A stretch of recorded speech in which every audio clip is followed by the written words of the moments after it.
It's cold enough for these showers to be falling as snow over the hills. Further south, a mild start to the day, but a wet one, with outbreaks of persistent rain through the morning, eventually clearing by the end of the afternoon from the southeast. Clear spells then follow, with some decent spells of sunshine for the central and southwestern part of the UK, but blustery showers continue further north. Those showers also affect the northeast of Scotland into Wednesday. Elsewhere, increasing cloud and outbreaks of rain moving in. The most damp weather affecting the northwest once again. Brightest further southeast after a chilly start. Thursday sees very strong winds from the northwest, gales widely, and some heavy showers. That warm feeling inside from Boxed Boilers, sponsors of weather on GB News.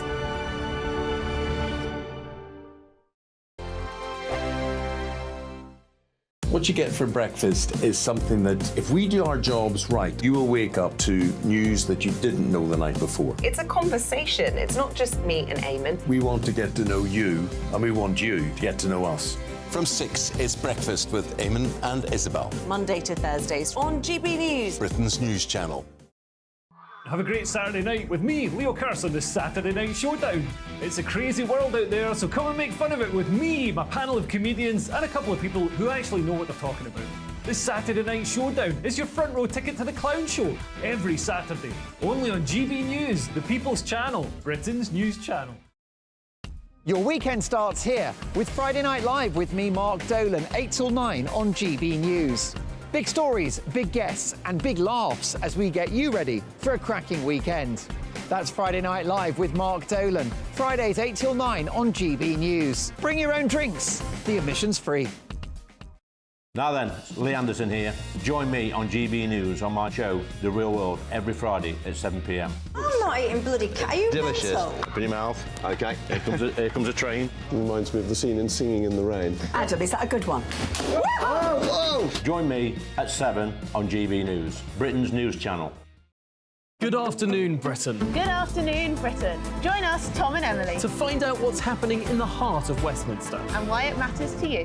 Weekdays from midday, we bring you the most compelling stories from across the United Kingdom. And from your doorstep to our inbox, That's right, we want to hear from you, GB News. Britain's news channel. I'm Andrew Doyle. Join me at 7 o'clock every Sunday night for Free Speech Nation, the show where I tackle the week's biggest stories in politics and current affairs with the help of my 2 comedian panellists and a variety of special guests. Free Speech Nation, Sunday nights from 7 on GB News, the People's Channel, Britain's news channel. In the GB Newsroom, we bring you the news as it happens. With our team of dedicated journalists across the UK, we're ready to give you accurate reporting every day. When the news breaks, we'll be there with bulletins on GB News, the People's Channel, Britain's news channel. Wake up to the headlines with Headliners every morning at 5 a.m. We treat you to the day's biggest stories before anyone else, 7 days a week. You can catch up on everything you need to know before you've even had your kippers. Headliners every morning at 5 a.m, only on GB News, the People's Channel, Britain's news channel. GB News, unlike other broadcasters, isn't obsessed with the London-Westminster bubble. We think there's a nation beyond the M25, and that's why we talk about the issues that matter across the land. Join me on State of the Nation, 8 to 9 o'clock, Monday to Thursday, on GB News. Daisy's listening, and you should too.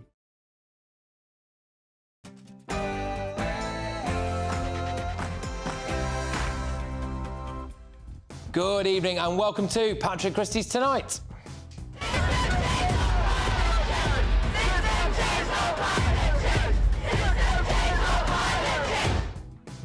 Stop indoctrinating children with radical hard-left ideology. We have unearthed footage that will make your blood boil, showing children being pumped full of extremist propaganda, some of it allegedly funded by the Labour Party.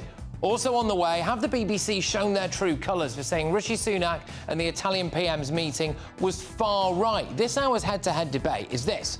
Is it far right to want border controls? Plus, did Deputy Chairman of the Tory party, Lee Anderson, headbutt his own child? I said, Dad, my friends are, Asian heritage and things, and he tried to headbutt me and grabbed me. Obviously not. Lee's on this hour to hit back at the viral radio prank call that he has branded sick. Meanwhile, shocking new details have emerged in the last few hours about Alex Batty, the child who went missing 6 years ago. We will have the very latest with former top cop and star of Hunted, Peter Bleksley, and Fleet Street legend Kelvin McKenzie is on, hitting out at corruption in politics, MPs' pay rises, and whether the Labour Party will actually deliver a 24/7 NHS. On the sofa, we've got top journalist Carol Malone, ex-Labour Party advisor Matthew Larzer, and former Brexit Party MEP Belinda de Lucy. This is Patrick Christys Tonight. Let's get cracking.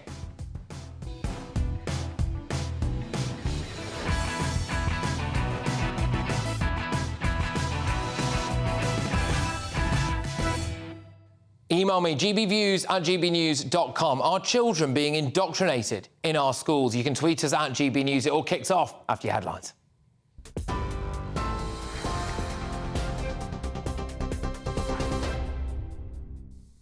Thank you, Patrick. I'm Sophia Wensler in the GB newsroom. Russell Brand has been questioned by police for a second time over alleged sexual offences. The actor and comedian was interviewed under caution last week over 6 allegations after being questioned last month over 3 other claims. The 48-year-old has been accused of rape, assault and emotional abuse between 2006 and 2013, following a joint investigation by the Sunday Times, The Times and Channel 4 dispatches. He strongly denies the claims.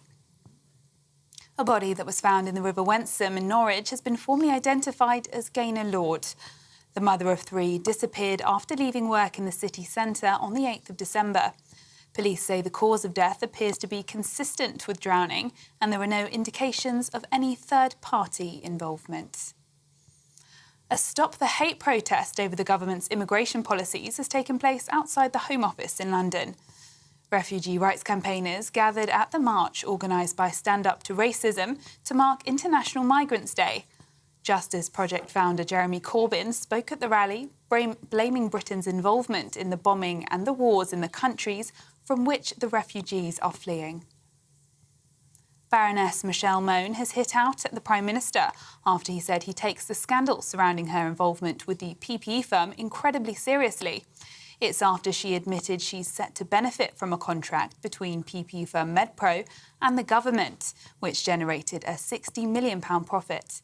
Posting on social media, Lady Mone said, "I was honest with the Cabinet Office and the NHS in my dealings with them."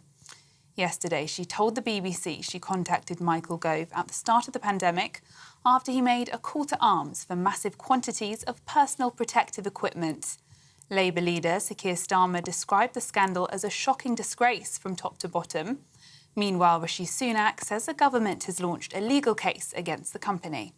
This whole situation is subject to an ongoing criminal investigation, but also the government is taking action, legal action against the company involved. So there's a limit to what I can say, other than to say we take all these things incredibly seriously, and that's why the government's taking legal action, and because there's a criminal investigation ongoing, I can't comment any further. 2 men have been arrested by counter-terror police after a ULEZ camera was damaged in a blast. The Met Police says a low-sophistication improvised explosive device was used in southeast London on the 6th of December. No one was injured when the IED was detonated in Sidcup, but vehicles and a residential property were damaged. Police say a 60-year-old man from the area is being questioned, along with a 61-year-old who was arrested in Horsham in West Sussex. This is GB News on TV, online, on DAB, plus radio and on TuneIn. This is GB News. Now it's back to Patrick.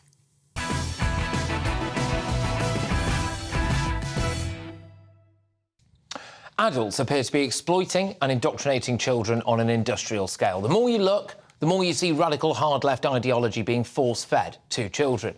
And the more you see children being used as a human shield for adults with extreme views. Here's a clip that would be right at home in North Korea. A group of very young primary school children singing a song in front of a giant puppet, symbolising a refugee.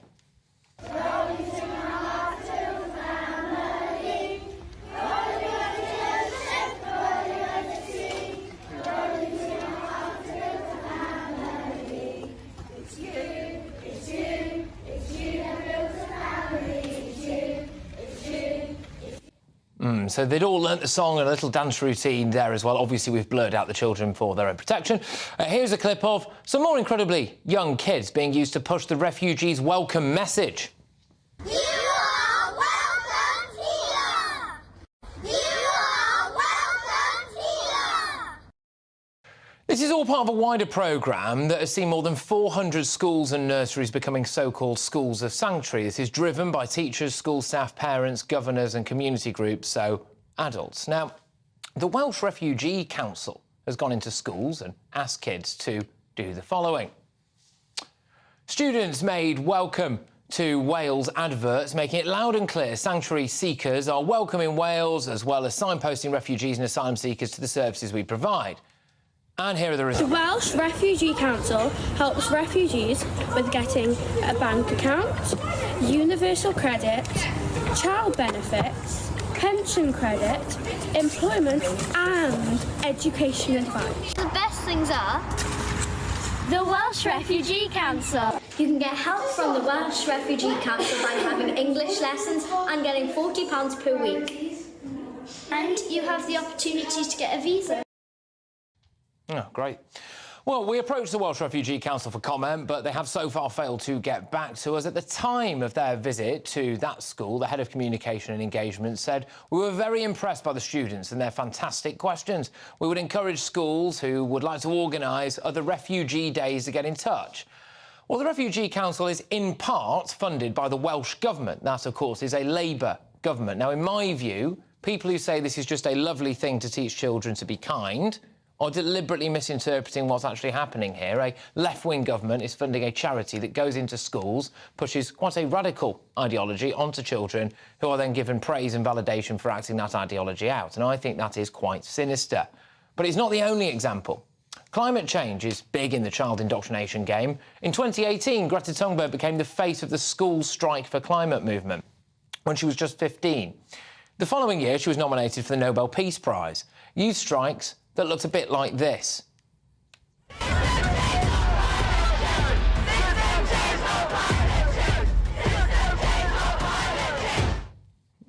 So, the climate movement is underpinned by children and young people denigrating adults. Adults are stealing their future. Adults are evil. Adults are to blame, and children know best.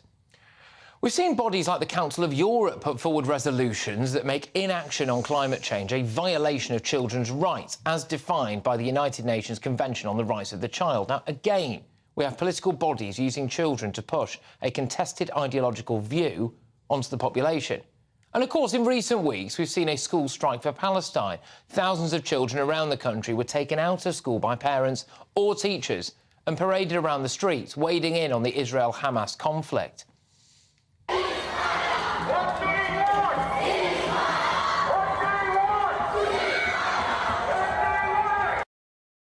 Do you trust that they were all being taught that a ceasefire is the best option? Or were they present during chants of Israel being a terror state and Palestine needing to be free from the river to the sea? I suspect it's the latter.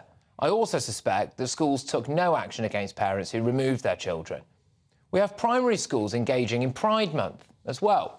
Kids who look about as young as 4 or 5 years old are being draped in the rainbow flag and having pride picnics. This is encouraged by LGBT activist groups, some of which are like Stonewall, for example, but also by our state broadcaster, the BBC. Schools use resources from the BBC website, including Newsround and Bite Size, to emphasise the LGBT agenda. It includes articles like how to be an ally to friends who've changed their pronouns. Now, make no mistake about it, what we have here, in my view, is a concerted, coordinated attempt to indoctrinate an entire generation of children through the use of charities, activist groups, political parties and legacy media outlets into a variety of radical hard-left ideologies. The amount of people who are complicit in this is absolutely shocking, but of course some of them do it in part out of fear, the fear of being cancelled if they don't do it. The politicisation and adultification of children, in my view, is not far off child abuse, and I think it needs to be stopped. Now, we've reached out to the Welsh Refugee Council for comment. We're yet to hear back from them. As I've already said, they may well refute all of this stuff, but it would be nice to hear from them. Let's get their thoughts on my panel. We've got Daily Express columnist Carol Malone, former Labour Party advisor Matthew Larser and former Brexit Party MEP Belinda de Lucy. Carol, I'll start with you. Should children be taught about a variety of things like, for example, the migrant crisis from, I would argue, a very one-dimensional way? They should be taught about politics, they should be taught about the migrant crisis, they should be taught about everything, but in a balanced way. They should be taught, not indoctrinated. There's a huge difference, because indoctrination, you only hear one side of the story. You hear one thought, one belief, and that's what these kids are getting currently. You know, I watched some of the videos of those Welsh kids. I mean, it shocked me to my core, because a lot of them are reading from scripts. They're reading from stuff in front of them. They don't know actually what they're saying. They don't understand what they're saying. More importantly, they don't understand the problems of uncontrolled mass immigration. Why the hell should they? They're 10 years old at the moment. They don't understand what it does to infrastructure, how much it costs, who paid for it. So to get these kids to trot that stuff out, you were quite right in your intro in saying that film was a bit like something from North Korea. These kids are trotting stuff out that they don't understand. And what they're saying is things like, Wales is a safe country, Wales is a lovely country, Wales is fabulous, come and live with us. Come and get a visa, a visa. Come and get a visa. It is outrage. You know, I hate what is happening to our kids. You know, that in schools now, kids are being taught that there are 100 genders. You can be a planet or you can be a star. I mean, it's tosh. Gender ideology, you know, the clue is in the word ideology. Okay. These kids are being taught an ideology as fact, and it's not on. All right, Matthew, does the left have a problem with wanting to indoctrinate kids? No, I don't think it's particularly a problem for the left. But I mean, I think there are some things in what we've seen today that make me uncomfortable. Yeah. There are other things that are perfectly sensible. I think it's the Welsh example that they did is they took a couple of refugees into the school, one of whom was from Ukraine. I think if you're going to stimulate discussion, as Carol says, that's absolutely fine. Yeah. But I agree with Carol that having the videos where the kids were reading scripts, I'm not sure how many 9-year-olds know about visa rules or universal credit in any detail. And so I mean that from what we can see, we don't know if they were scripts, but it does look like they are on the videos. Then that makes me uncomfortable. But I think what we do need to do is make sure politics is discussed in the classroom, but in a way, as Carol says, that's balanced. Should the Welsh Labour government be funding things like the Welsh Refugee Council to go into schools and to do things They shouldn't be funding it. They should certainly have a word with the Welsh Refugee Council about if they are reading it out, kids reading out a script that they don't understand, because that is, in fact, using the kids as a mouthpiece for somebody else's views. Exactly. That's different. You know, look, say those kids hadn't been campaigning on refugees, but some developer had wanted to build on their school playground, you did Vox Pops with the kids, and the kids went, I went here, I could play here every day, I don't want my playground to be bulldozed. They know about it, it's something they can relate to. Of course, that's right, but not reading scripts written by adults. Linda, is this indoctrination? Yes. I think adults targeting children to pursue a political agenda, to pursue some kind of validation, is a total abuse of power. Teachers, in my opinion, who perform political activism in the classroom as opposed to teaching should be sacked. I think there should be an oath, like a Hippocratic oath that doctors do, that teachers perform, saying they will not use their platform as a teacher to brainwash, to use children as tools to further their own ideology. There should be some kind of oath, because the Conservatives don't give any consequences to these schools. We have the horrific, harmful gender ideology planting seeds in our children at school that if they don't fit sexist stereotypes that they could be born in the wrong body. This leads to massive harm to our children. Critical race theory, the Palestinian conflict. This is stripping our children of critical thinking. We are making them more vulnerable. They won't. This is why I think Nella in the Jungle found it so difficult to be around people with different views, because teachers are abusing their platforms in their classrooms to indoctrinate children to further their own political agenda. Why on earth does a 4-year-old have a pride flag in their hand, or a 5-year-old? I mean, those people were like nursery age children. And this is the thing that,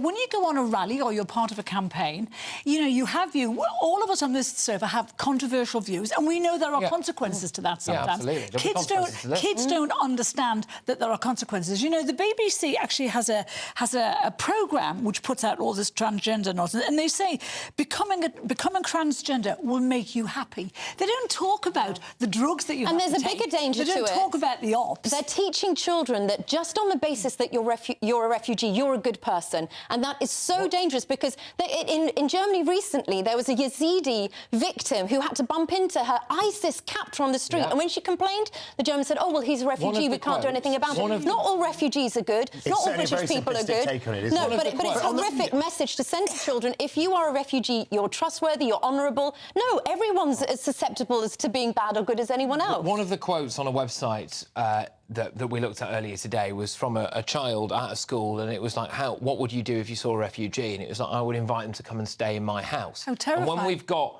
migrant hotels at the moment and people out on the streets, I personally think that's just quite a risky thing to tell kids. And they've also been certainly very final word to Matthew on this. Yeah, look, I mean, on the question of pride flags, I think there's a difference between saying that, you know, that changing a gender does have consequences, between showing different sorts of families to kids as they're growing up, so it doesn't become as a shock, and they discover that people, you know, that people have two parents of the same sex later in life. So, you know, I remember the dark days of the 80s when it was, you know, those sorts of books were banned, when it was Eric lives with, you know, John and Michael or whatever it was. But how do we just keep childhood sacred for a minute and the left keep their paws off childhood for just Look, we're going to rattle through. Like I said as well, we've approached a variety of different people there for comment, and we await their response. Still to come, do the police have questions to answer over teenager Alex Batty's disappearance after he reappeared 6 years after vanishing? Plus, Lee Anderson hits back at the LBC hoax caller who pretended to be his son live in the studio. But now, as the BBC sparks outrage by describing a political festival attended by Rishi Sunak as a far-right rally. Is it really far-right to want to control immigration? Former Assistant Government Whip Damien Moore MP goes head-to-head with author and broadcaster Jenny Barnett. Next, you will not want to miss that one. But Christmas is almost here, and we could be delivering a new iPhone, shopping vouchers and 10 grand in cold hard cash to you in the new year. Like the sound of that? Well, here's how you could be the winner of the Great British Giveaway. This week, we're launching the Great British Giveaway. Your chance to grab some amazing prizes and start your new year the right way. You could win an incredible £10,000 in tax-free cash to spend on anything you like. Imagine having all of that extra cash in your bank account. We'll also bring you bang up to date with the very latest iPhone 15 Pro Max. And we'll give you £500 worth of shopping vouchers to spend in the store of your choice. For your chance to win the iPhone, the vouchers and £10,000 cash, text GBWIN to 84902. Text costs £2 plus one standard network rate message. Or post your name and number to GB01, PO Box 8690, Derby DE1 9TT. UK only. Entrance must be 18 or over. Lines close at 5 p.m. on Friday the 5th of January. Full terms and privacy notice at gbnews.com/win. Good luck. Good luck indeed. Right, OK, just in a couple of moments' time, big debate now on whether or not it is far right to want border controls. I'll see you in a tick. There's only 3 people you can trust in life. Your doctor, your lawyer and your nana. I'm not sure. So join me, Nana Aquare, at 3 p.m. every Saturday and Sunday, where we discuss the biggest topics of the weekend. Be ready for battle. Could you be quiet? What is this? It's my new teeth. It's your new teeth. I don't bite. Well, not without a good reason. Always honest, always fun. Every weekend at 3 p.m. on GB News, the People's Channel, Britain's news channel. I think the most exciting bit for me is talking to people. People who I think are ignored often by the major news channels. We're going to give news they want to hear. There's a voice there that needs to be heard. I think there's a chance here for a diversity of opinion to be expressed, which you don't find elsewhere. It's really exciting. We don't hold back. We're free to say how decisions that are taken here affect us all around the country. Only on GB News, the People's Channel, Britain's news channel. I'm Michelle Dewberry, and I'm not here to tell you what to think. I'd much rather hear what you have to say. So, send in your opinions to gbviews@gbnews.com. Keep them clean, and you never know, I might read them out. With my panel here on Jubes & Co, we debate, we get stuck into the issues of the day on a show where all views are welcome, especially yours. GB News, the People's Channel, Britain's news channel. In the GB Newsroom, we bring you the news as it happens. With our team of dedicated journalists across the UK, we're ready to give you accurate reporting every day. When the news breaks, we'll be there with bulletins on GB News, the People's Channel, Britain's news channel. Your weekend starts here with Friday Night Live with me, Mark Dolan, 8 till 9 on GB News. Big stories, big guests and big laughs as we get you ready for a cracking weekend. That's Friday Night Live with Mark Dolan. Fridays 8 till 9 on GB News. Bring your own drinks. The admission's free. Good afternoon, Britain. Good afternoon, Britain. Join us, Tom and Emily, To find out what's happening in the heart of Westminster. and why it matters to you. Weekdays from midday, we bring you the most compelling stories from across the United Kingdom. And from your doorstep to our inbox. That's right, we want to hear from you. GB News. Britain's news channel. Big news, big debates, big opinion. Patrick Christys Tonight is the week's biggest show. Every weekday, 9 to 11 p.m, we've got the inside track on the day's top stories. There'll be sharp takes you won't get anywhere else. We will set the news agenda, not just follow it, and I want to bring you along for the ride. Whatever it is, we'll have our finger on the pulse. It's news, but it's this close to entertainment. Patrick Christys Tonight, 9 to 11 p.m, only on GB News, the People's Channel, Britain's news channel.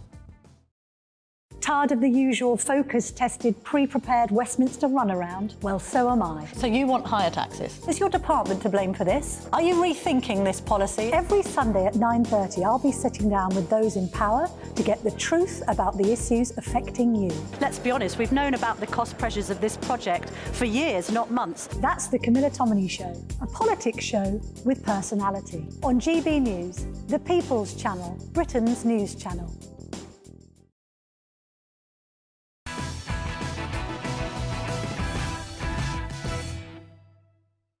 Welcome back. Now, media heavyweight Kelvin MacKenzie joins me very, very soon to discuss MPs' pay rises, whether Labour can be trusted to deliver a 24/7 NHS. But first, it's time for tonight's head-to-head. Well, another day and the BBC is embroiled in yet another impartiality row after branding a political festival attended by Rishi Sunak a far-right rally. Sunak spoke at the convention hosted by Italian Prime Minister Giorgia Meloni, warning that hostile states will increasingly drive people to our shores to destabilise Western nations unless leaders crack down on illegal migration. Despite the event being attended by a range of centrist and centre-left figures, including former Italian Prime Minister Matteo Renzi and Albanian leader Edi Rama, the Beebs presenter and on-screen graphics still labelled it as a far-right rally. So tonight I am asking, is it really far-right to want to control immigration? Let me know your thoughts, gbviews@gbnews.com. You can, of course, tweet me at GBNews. While you're there, go and vote in our poll. It's live now. I'll bring you the results very shortly, but going head-to-head on this is the former Assistant Government Whip Damien Moore MP up against author and broadcaster Jenny Barnett. Both of you, thank you very, very much. Great to have you both on the show. Damien, I'll start with you. Do you think it's far right to want to control your borders? Of course it's not. It's what most ordinary people on the streets are talking about. When I get people coming up to me, my constituency, whether it's on the street or in the supermarket, they're saying, you know, they want control of this issue. We were elected to take control of this issue, and actually transcends all different parties. Very many people from different political parties are saying they don't vote Conservative necessarily, but they want this issue tackled. And we are committed to doing that. We have a plan. We want to sort this out. And the Prime Minister meeting a counterpart that's faced with this on the front line, is absolutely the right thing to do to tackle this, because it's not just a British problem, it's a problem right across Europe as well. Jenny, was that a far-right rally for you? Was the BBC right to label it as such? Well, it was. It was a right-wing political festival in Rome organised for her hardline Brothers of Italy. Now, I agree actually with Damien. It is a subject that all of us are interested in. Your government, however, have not dealt with it. They don't know how to deal with it. You've had 1 or 2 or 300 or 400 people trying to deal with it, and you haven't dealt with it. And it's because it's anti-humanitarian the way you're looking at it. And what old Moroni is doing, given that she's got her far-right cohorts, Sunak looks more presentable than Orbán does from Hungary. So what you've got is a situation here where Rishi Sunak, who flip-flops like an old salmon, doesn't know what he's doing, so he's running along to find out the best way forward. Meloni hasn't done it. She isn't doing it right. What is the right way of looking at immigration? If you look, what she says, it threatens citizens' security and quality of life. Our immigrants don't do that. They run the care homes, they run the NHS, they're not doing... They were talking mostly about illegal immigration, to be fair, Jenny. I'll come back to you, though. Damien, do you want to come back to that? I mean, I think the gist was that, you know, Rishi Sunak is being used to kind of whitewash what was a far-right event there? Not at all. You've already said yourself there were very many other politicians from different parts of the political spectrum there. That's absolutely right that they were attending this because it is an issue that transcends all the political views. And those countries on the front line in Europe, Italy being one of the most, you know, the Lampedusa migrant situation has increased by 50%. And it's right that Prime Minister Maloney wants to deal with that. They are dealing with things there on the front line, as I've said, and we can work together. We've got to work with people. You know, Italy is a partner. It's a partner in the G7. It's a partner in NATO, and it's a partner where we can work on this issue together with. The Prime Minister was criticised for not talking to one Prime Minister a week or two ago. Now he is talking to Prime Ministers. He's getting criticism from that as well. But you can only do this as a joined-up way of working with very many other countries working across Europe to tackle this issue, to stop the people trafficking and to make our borders safe and to control migration, because that's what people want us to do. It is completely wrong to brand this as far-right, and I think it was sloppy or lazy at best and damn well malicious at worst, and it's got to stop another week when we're talking about BBC bias. All right, Jenny, go on. Well, look, it was a far-right rally. Full stop. Rishi Sunak went out there, they hug each other, they kiss each other on the steps, and we're forced to looking at a man who doesn't know what he's doing. And given that he doesn't know what he's doing, he's holding hands with people who I would prefer he didn't hold hands with. I come from a background where we were flip-flopped around in 1948, and now look what's happening in Gaza. What is the problem with, in quotes, immigrants? What are you so terrified of that you're not looking at this in a global sense? We are a global family. It's going to get worse with climate change, with wars, poverty, destabilisation. What are you going to do? You're going to chuck everybody out so that we live on this little island all on our own. And whether you like it, the Prime Minister of Italy is a nationalist, and it's going that way in Sweden, and it's going that way in Germany, because the left is not standing up and saying enough is enough. And what Rishi Sunak is doing, he's running away with his little feet. He's running away. OK. All right, I'll let you come back to that then, Damien. I mean, do you have any truck for that? Well, the problem with the left is, of course, they don't have any plan. We see that here at home with what Keir Starmer does. They don't vote for any of the controls that we want to put into place. The Prime Minister responded to the Supreme Court judgment, has made sure that we tie up all those loose ends that we need to do, and, of course, is working in a global sense with partners, particularly on our own doorstep in Europe. So, actually, those are the right things to do to make sure people in this country have the security that they need to tackle this issue. They want it sorted out, they want it tackling, and to say to do nothing is not acceptable. But you can't do it alone. You've got to work with national partners. You can't just say, oh, we'll just do it on our own. These people are coming from very many other places. Right. Jenny, can I just ask you, do you genuinely, in your heart of hearts, do you think anything other than open borders is far right?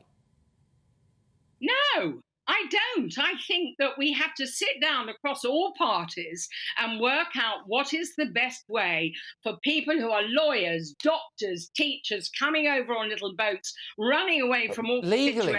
Come here. The best way is to come here legally, surely. So what's happening? Why have for 13 years has this Tory government not dealt with all these things? And you, in your last thing, I've been watching the news about children in Wales. Yeah. What do you want to teach children? That it's an us and them society? It is not us and them. You know, there for the grace of God go I. Rishi Sunak is prepared to flout laws to get what he wants.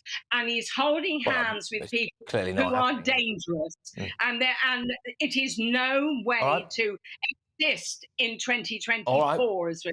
But both of you, thank you very much. A spirited head-to-head, which is what we like. Yet another one we obviously could have carried on for at least another hour. So thank you very, very much. That is the former Assistant Government Whip, Damien Moore MP, up against author and broadcaster Jenny Barner.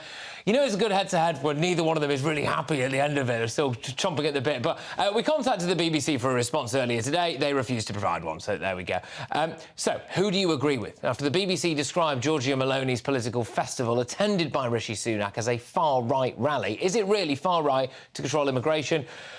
So Chris on Twitter says, no, it's common sense. Uncontrolled immigration is the reason why we can't see a GP or get a house.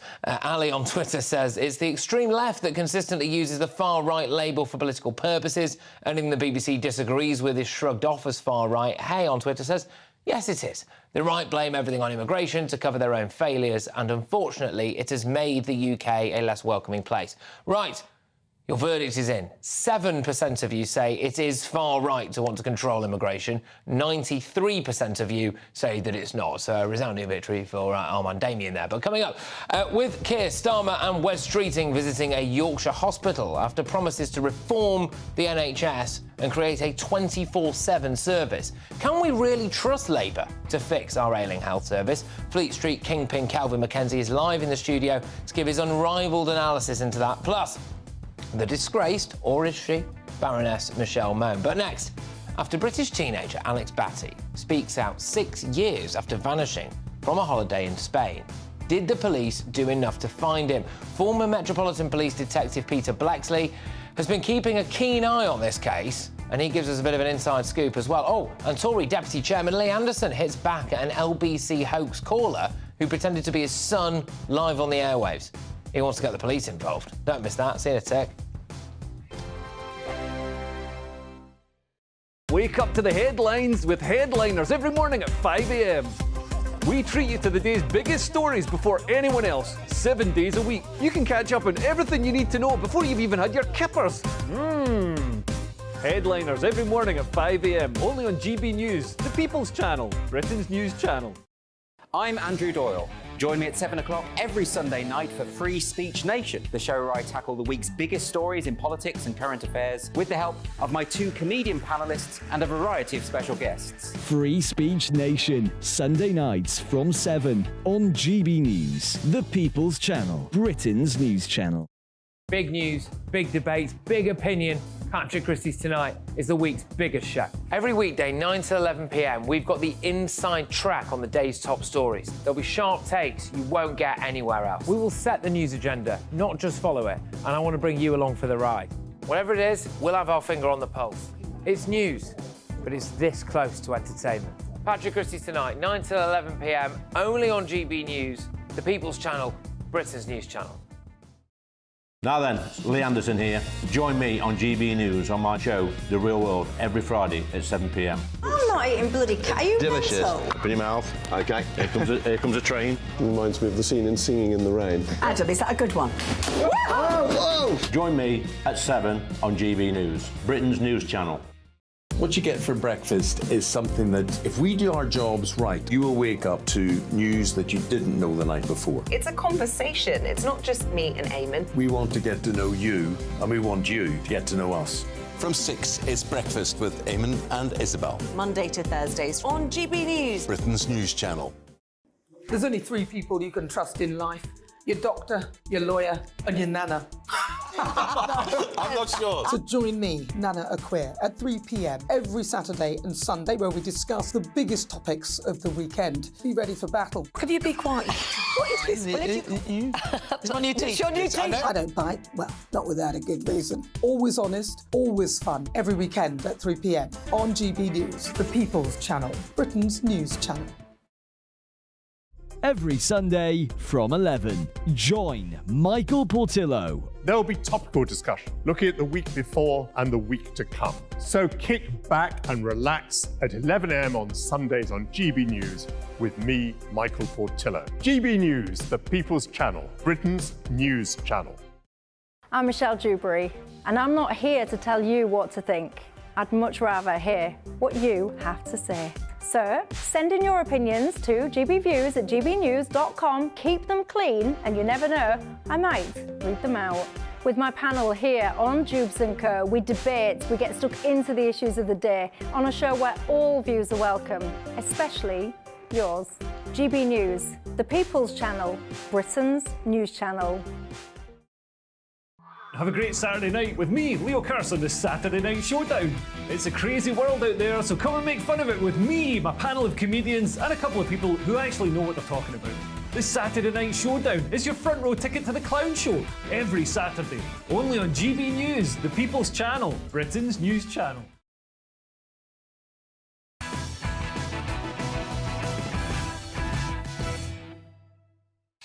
Well, time now to delve deeper into the mysterious case of Alex Batty. With former Hunted star and undercover detective Peter Bleksley, the disappearance and sudden re-emergence of 17-year-old Alex Batty 6 years after going missing has made headlines all around the world, with the teenager returning to the UK over the weekend. Speaking publicly for the first time earlier today, Batty said he was pleased to be home for Christmas after being taken away to Europe by his mother and grandfather back in 2017 when he was aged just 11. Well, in the 6 years since, he's reportedly been moved between Spain, Morocco and France as his mother looked to settle in a spiritual off-grid community. But last week, after she threatened to move the family to Finland, Batty made the decision to return to the UK to seek official identity documents, spending 4 days trekking through the Pyrenees to find help.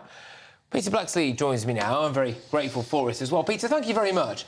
Lots of questions here, loads of them.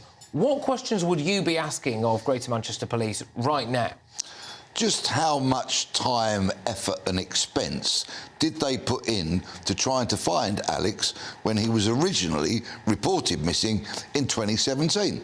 They're the questions I'd like to be answered, because we've seen Greater Manchester Police having press conferences and expressing how delighted they are that Alex has been found, but sort of not mentioning at all how much work they've actually put in to trying to find him over the years. You know, serious question marks about our friends on the other side of the channel as well, in mainland Europe. I mean, if it is the case that this child has managed to pass through Spain, Morocco, France, and his mother is possibly in Finland now, presumably there would have been marks on passports for the security services to say they need to be looking for these people now?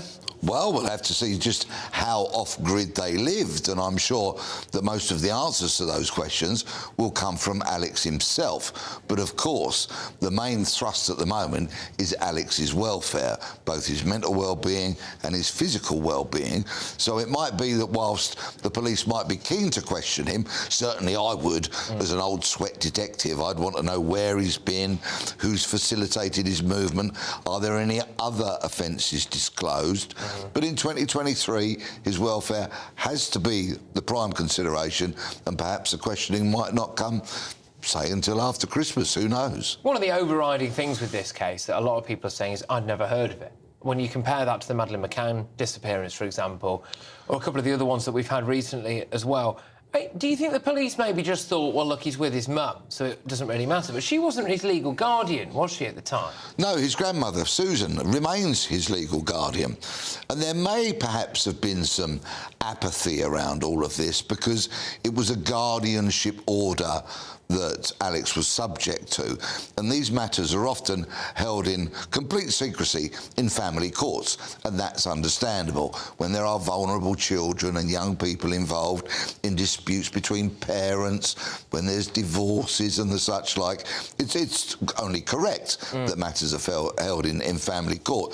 So I wonder perhaps, and this is just me speculating at the moment, did the police perhaps see it as sort of a family court matter and not necessarily a high-profile, vulnerable missing person inquiry? We'll have to see. But, you know, you've had years and years and years at the sharp end of policing, right?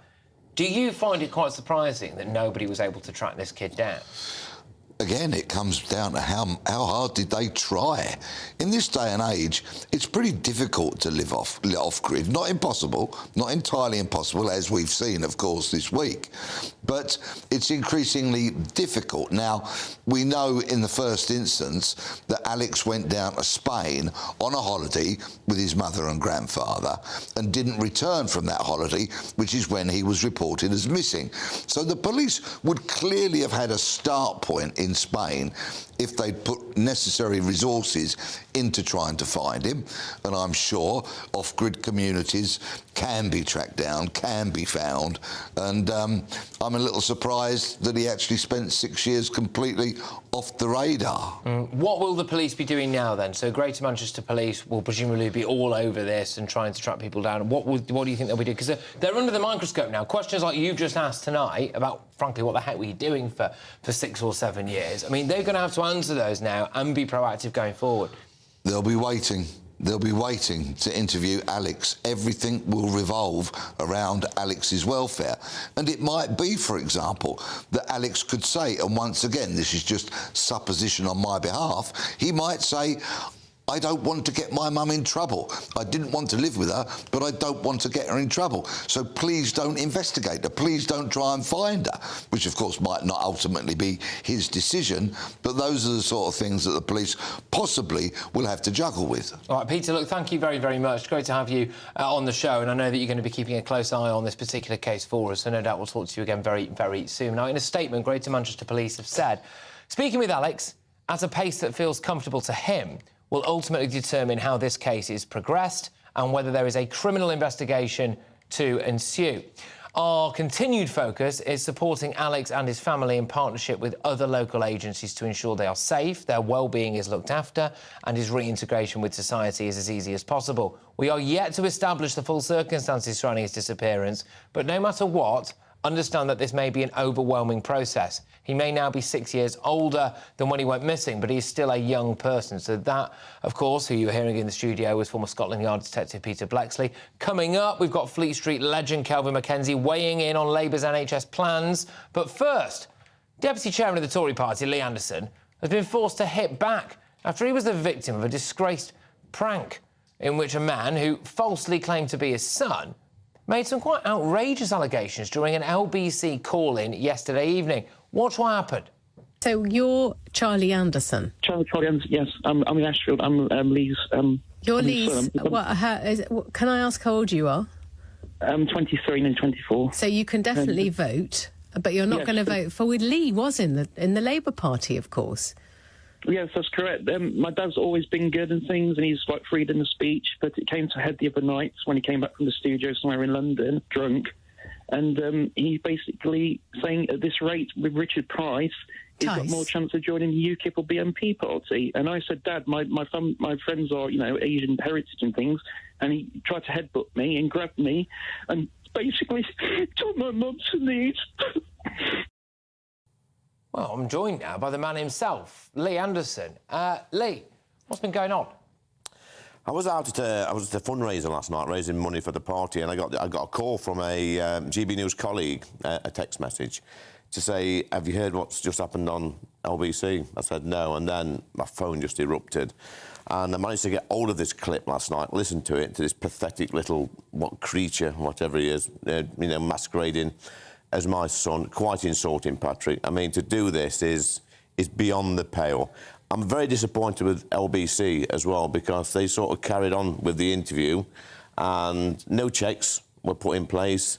And it just goes to show how vulnerable we are as politicians now, or anybody really. Somebody can just make a phone call to a radio station and make these outrageous claims. And, before I knew where I was, this has been shared on Twitter thousands of times, besmirching my good name and the good name of my family as well. It's absolutely disgusting. I'd like to have a minute with this chap. Yeah, I mean, I'm obviously going to ask, so it's definitely not your son, then? Definitely not my son, no. Definitely not my son. My sons have got better things to do than call up some tin pot radio station and make these outrageous allegations. What do you want done about this now, going forward? Well, we're just waiting now. I've spoken to my line manager at CCHQ. They've been in contact with LBC. We're waiting for a proper response. I want a full apology. They need to say sorry and put some checks in place in future so this doesn't happen again, Patrick. OK. I mean, what kind of impact did it have on you, that they released? Well, me personally, I mean, I come across these imbeciles every day of my working life, but it's not very nice for my children. Yes, they're grown men. But it deeply upset both my children, both my boys. They've rallied round, especially my younger one, Harry, and it wasn't about him, but he's deeply upset that his dad could be accused of doing something like this. Do you accept that maybe it's difficult when you're doing a call-in show to be on top of everything, do you think? It can be difficult, but, when somebody says they're my son ringing up on a channel like LBC, and we know LBC absolutely detests the ground I walk on. We've seen that with the James O'Brien show. They should automatically... That should be a red flag straight away, and they should sort it out on the spot. They didn't. They let it carry on.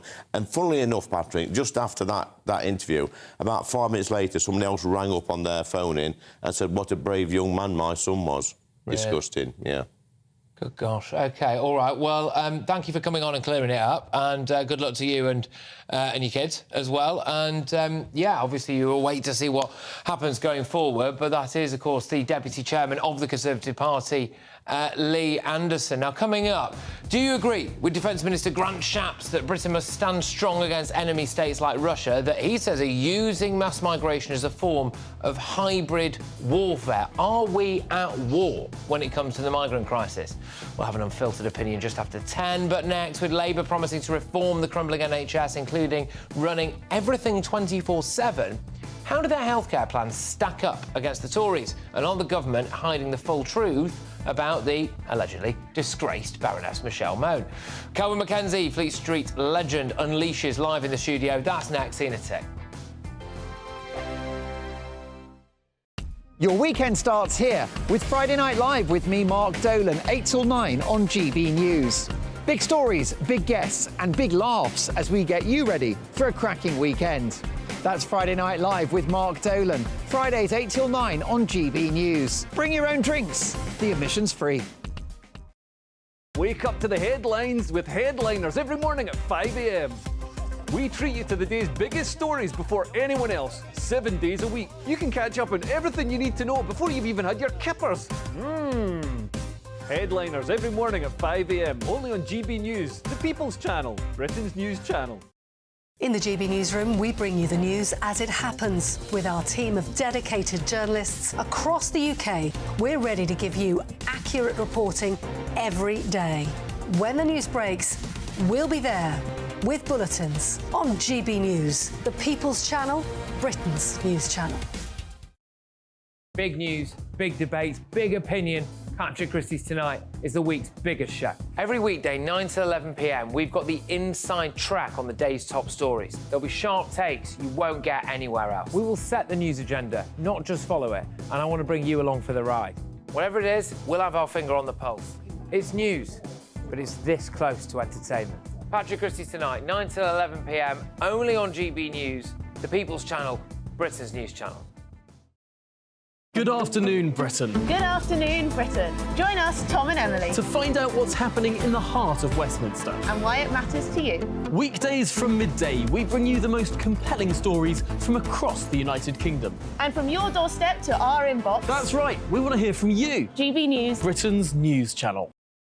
GB News, unlike other broadcasters, isn't obsessed with the London-Westminster bubble. We think there's a nation beyond the M25, and that's why we talk about the issues that matter across the land. Join me on State of the Nation, 8 to 9 o'clock, Monday to Thursday, on GB News. Daisy's listening, and you should too. I'm Andrew Doyle. Join me at 7 o'clock every Sunday night for Free Speech Nation, the show where I tackle the week's biggest stories in politics and current affairs with the help of my 2 comedian panelists and a variety of special guests. Free Speech Nation, Sunday nights from 7 on GB News, the People's Channel, Britain's news channel.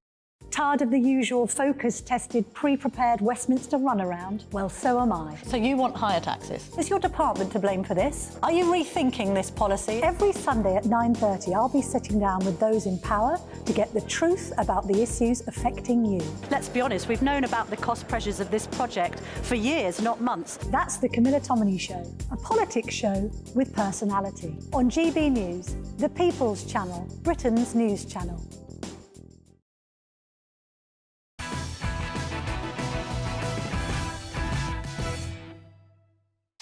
Now, it was all smiles for the cameras as Sir Keir Starmer and his Shadow Health Secretary Wes Streeting toured a hospital in West Yorkshire today. But this visit came just hours after Streeting was talking tough on NHS spending. Here we go. Public finances are in a mess thanks to this shower of a government. Money is going to be tight, and we've got to make sure that every penny of taxpayers' money is well spent. And the argument on the NHS can't just be more money, it has to be reform and modernisation. Yes, but where is any of the money? OK, so no NHS cash injection expected if Labour wins the next election. But it remains to be seen, then, how they will fund these plans for a 24/7 health service, hospital scans, operations, GP appointments on weekends and in evenings. Meanwhile, Sunak is focused on the largest expansion of training and workforce in NHS history, which he says will end the reliance on foreign-trained healthcare professionals. Kelvin Mackenzie joins me now, the former editor of The Sun. Do you believe that Labour can fix the NHS? No, I don't. Nobody can fix the NHS. It is completely out of control. It's not well. I don't know. Have you been ill lately? Have you ever tried to get to explain to somebody, as I did, that I had flu and I was standing in the rain outside of Pretz in Weybridge High Street to the doctor trying to explain my symptoms? Look, they have a difficult job, but the idea, what is a complete cheat, and the British public are not stupid. You can't have a 24-hour, 7-day-a-week. After all, most of the operations aren't taking place over the weekend. And the idea that nurses and doctors are all going to be available 24 hours a day, 7 days a week, it is ridiculous. Where's that money coming from? Oh, no, it's not coming from money. Right, so this genius, Wes Streeting, oh, hey, look at me, Shadow Secretary of State for Health, I can say what I like. And what he says is that there will be changes. We will make administrative changes and we will make it better organised. Does anybody honestly believe that a Labour government can make anything better organised? After all, the last Chief Secretary of the Treasury left a note behind saying the money's all gone, and that's always what happens. So there was a very good point made by Steve Baker, the Tory MP, a clever guy, by the way, and had been in commercial life. So thank God he understands what a pound looks like. He says that Labour are very cleverly making themselves look right-wing. I kind of agree with him and don't agree with him at the same time. They're talking a good game. They cannot possibly deliver it, and they know they can't. How are they going to do this without tax rises? How are they going to have this green revolution? How are they going to do any of these things? How are we going to keep spending our money on defence? After all, it's a dangerous world out there. Do you know what? So the skint aren't going to pay it, because under Labour, of course, buckets loads of money going to come their way. The rich, they're all going to leg it. Can you imagine what Terminal 5 is going to look like on November the 28th or whenever they hold this thing? You won't be able to get within 1,000 miles of that airport as everybody flies out of the country. So, honestly, who is going to pay for everything? There's only one person who's going to pay for everything. The same people who always pay, the people in the middle. I urge people to think very carefully when they hear people like Wes Streeting making promises. All right. Look, obviously, Wes Streeting says the last 13 years the Tory government have been a shower and they can't possibly do any worse job. But talking of money and wastes of money as well, Tory peer Baroness Michelle Mone's car crash interview with BBC's Laura Koonsberg rumbles on. The businesswoman was quizzed about her links to PPE MedPro, which secured lucrative government contracts during the pandemic after Mone allegedly lobbied ministers on their behalf. Have a look and a listen. Michelle, it does feel like the truth has had to be dragged out here. Not really, Laura, because the only thing I'd say to you is the only error that I have made is say to the press that I wasn't involved. I don't honestly see there's a case to answer. I can't see what we've done wrong.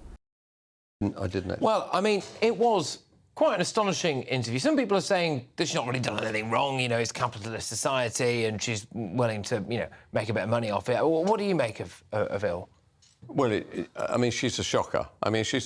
After all, she's a baroness. She passes laws which we then have to follow. Now, look, it was a Wild West chase for all the PPE stuff. But honestly, that's now being investigated by the National Crime Agency. It's not her, it's her husband. It's also they're going through the courts to try and get their money back. This was a £122 million deal, which had a £60 million profit, and she said she had nothing to do with it. It was her boyfriend at the beginning. She eventually marries the guy. Of course she has something to do with it. And so she is kept away from the House of Lords, and I admire that junior energy minister, Lord Callaghan, who said, actually, she should keep away. And honestly, do you know what I'd love to see from Sunak saying, do better than keep away, we're kicking you out. I want this to happen. Just say what? The whole country went through a very difficult period. The fact that somebody made some money, that's fair enough. When they made 60 million quid for stuff that didn't even work, and actually she couldn't even own up to it, that is not right.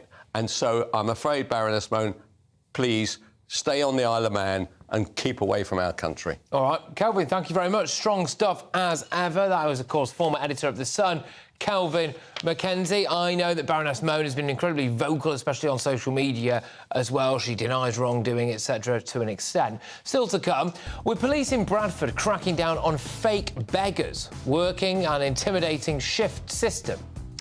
Should we think twice before giving money to people begging on the street this Christmas? Charity founder and Manchester mayoral candidate Nick Butley goes up against former soap star Sean Ward. That's going to be a second head-to-head of the night. I am asking you, is it the right thing to do to give money to people claiming to be homeless? Strong views on that. But next, as Defence Minister Grant Shapps insists that Britain must stand strong against enemy states like Russia using mass migration as a form of hybrid warfare, I hit back at the commercial airlines reportedly refusing to fly migrants to Rwanda. Are we now fighting a war from within?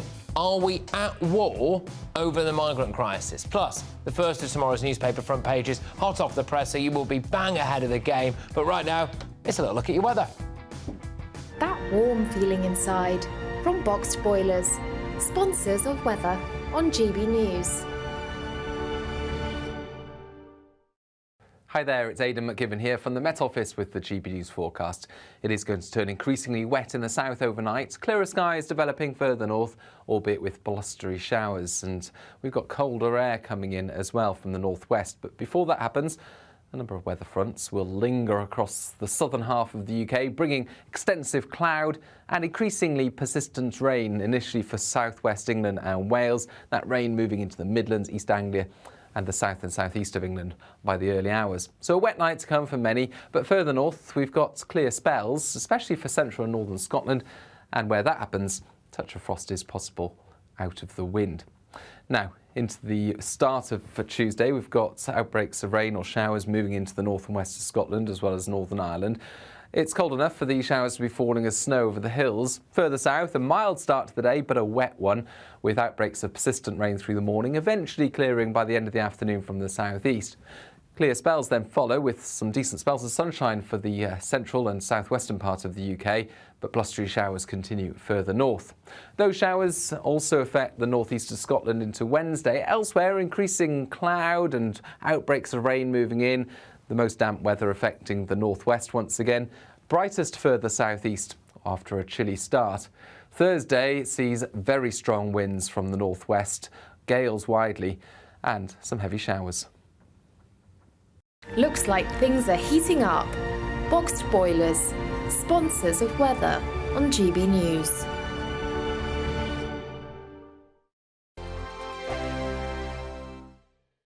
Join us every night on GB News at 11 p.m. for Headliners, which is 3 top comedians going through the next day's news stories, which is exactly what you need, because when the establishment has gone crazy, you need some craziness to make sense of it. Headliners. You don't have to bother reading the newspaper. We've got it covered for you. Every night at 11 p.m. and repeated every morning at 5 a.m. We won't send you to sleep like some of the other paper review shows out there. So join us 11 p.m. every night on GB News. The People's Channel, Britain's news channel. Big news, big debates, big opinion. Patrick Christys Tonight is the week's biggest show. Every weekday, 9 to 11 p.m, we've got the inside track on the day's top stories. There'll be sharp takes you won't get anywhere else. We will set the news agenda, not just follow it, and I want to bring you along for the ride. Whatever it is, we'll have our finger on the pulse. It's news, but it's this close to entertainment. Patrick Christys Tonight, 9 to 11 p.m, only on GB News, the People's Channel, Britain's news channel. There's only 3 people you can trust in life. Your doctor, your lawyer, and your nana. I'm not sure. So join me, Nana Aquare, at 3 p.m. every Saturday and Sunday, where we discuss the biggest topics of the weekend. Be ready for battle. Could you be quiet? What is this? It's my new teeth. It's your new teeth. I don't bite. Well, not without a good reason. Always honest, always fun. Every weekend at 3 p.m. on GB News, the People's Channel, Britain's news channel. I'm Michelle Dewberry, and I'm not here to tell you what to think. I'd much rather hear what you have to say. So, send in your opinions to gbviews@gbnews.com. Keep them clean, and you never know, I might read them out. With my panel here on Jubes & Co, we debate, we get stuck into the issues of the day on a show where all views are welcome, especially yours. GB News, the People's Channel, Britain's news channel.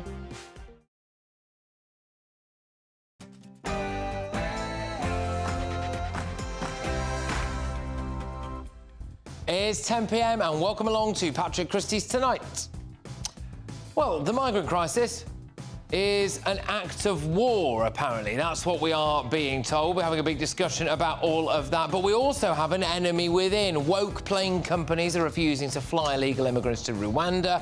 Are they useful idiots for Putin and jihadis? And is it wrong to give money to the homeless this Christmas? Councils are warning of organised gangs acting as begging con artists. I debate that with former Corrie star Sean Ward. Starmer backs a ceasefire in Gaza, but only after Sunak did. Is this more proof that the Labour leader is just a copycat politician with no ideology of his own? I've got all of tomorrow's newspaper front pages tonight in my press pack, and here to get lively on the sofa are top journo Carol Malone, ex-Labour advisor Matthew Larser and former Brexit Party MEP Belinda de Lucy. Oh, and can you spot what's made people angry here?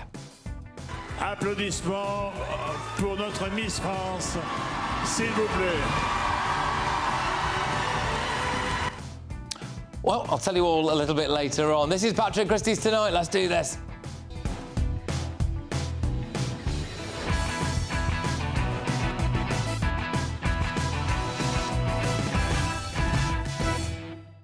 Email me now. Is the migrant crisis an act of war? GBviews at gbnews.com. I'll see you after the headlines.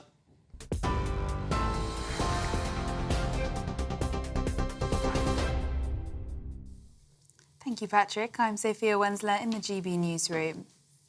Baroness Michelle Mone has hit out at the Prime Minister after he said he takes the scandal surrounding her involvement with the PPE firm incredibly seriously.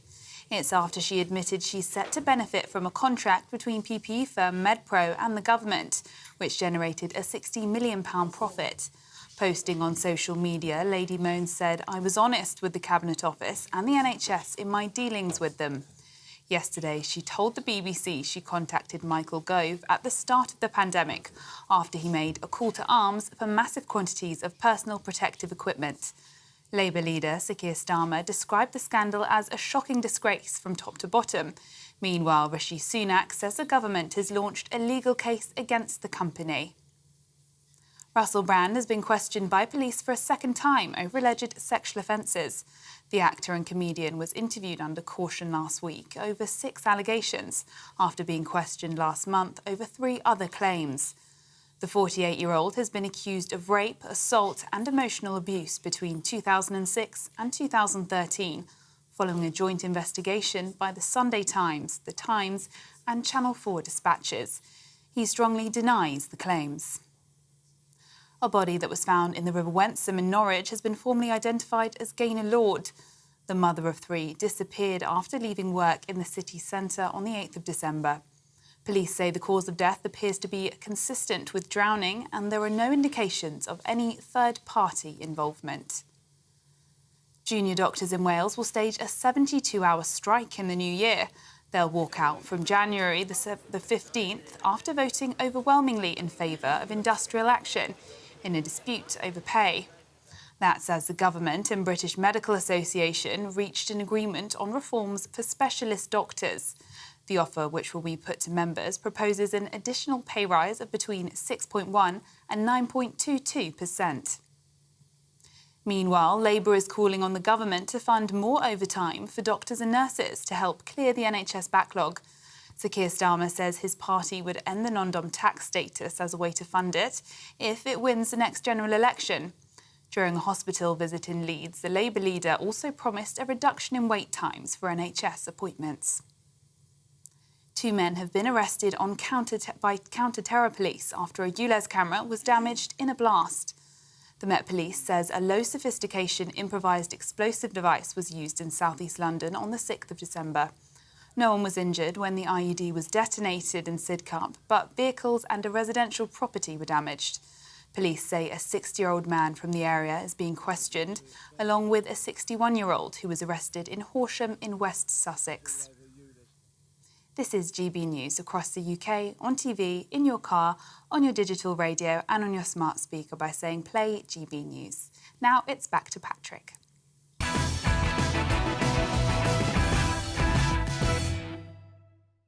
Welcome along. Now, we are at war when it comes to the migrant crisis. Not with the illegal migrants themselves, and I am very aware that tensions are running high, especially in Ireland, where a hotel that was reportedly about to be used for migrants was torched the other day. But Britain's enemies are weaponising the migrant crisis to destabilise the West.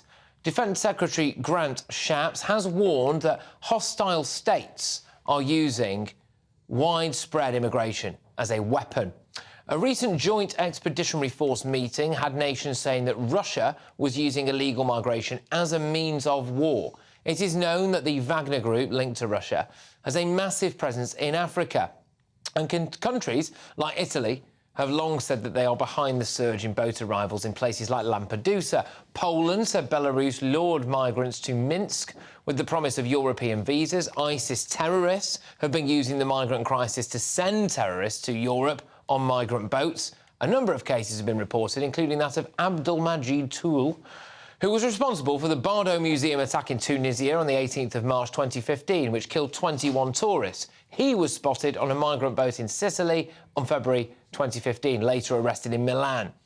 Another such case is that of Mehdi Ben Nasser, who was arrested in Italy in 2008 for being the head of a terrorist cell with links to Al-Qaeda. Flooding a continent with vast swathes of people causes instability and it piles pressures on public services. Those people come from radically different cultures. That breaks down national identity and unity. Some of those people are terrorists, which impacts public safety. There is a soft war taking place at the moment, and we are losing that war. But we are losing it because of the other group of people who I would argue we are also at war with. There is a war within. It is the people who block deportation flights for no good reason whatsoever. It is the people who drag immigration policies through the court system. We're about to see it with the salary level increase as well. Reunite Families, which support people affected by immigration rules, is apparently planning a legal challenge to the government's policy to increase the migrant salary threshold to around £38,700. This is just ridiculous. This is just a government policy that would have widespread public support. We seriously now live in a country where any immigration policy that isn't complete and utter open borders is probably going to end up in the Supreme Court. We cannot function like this. And now airlines are reportedly refusing to work with the government to send people to Rwanda. They're afraid of losing the public relations war, aren't they?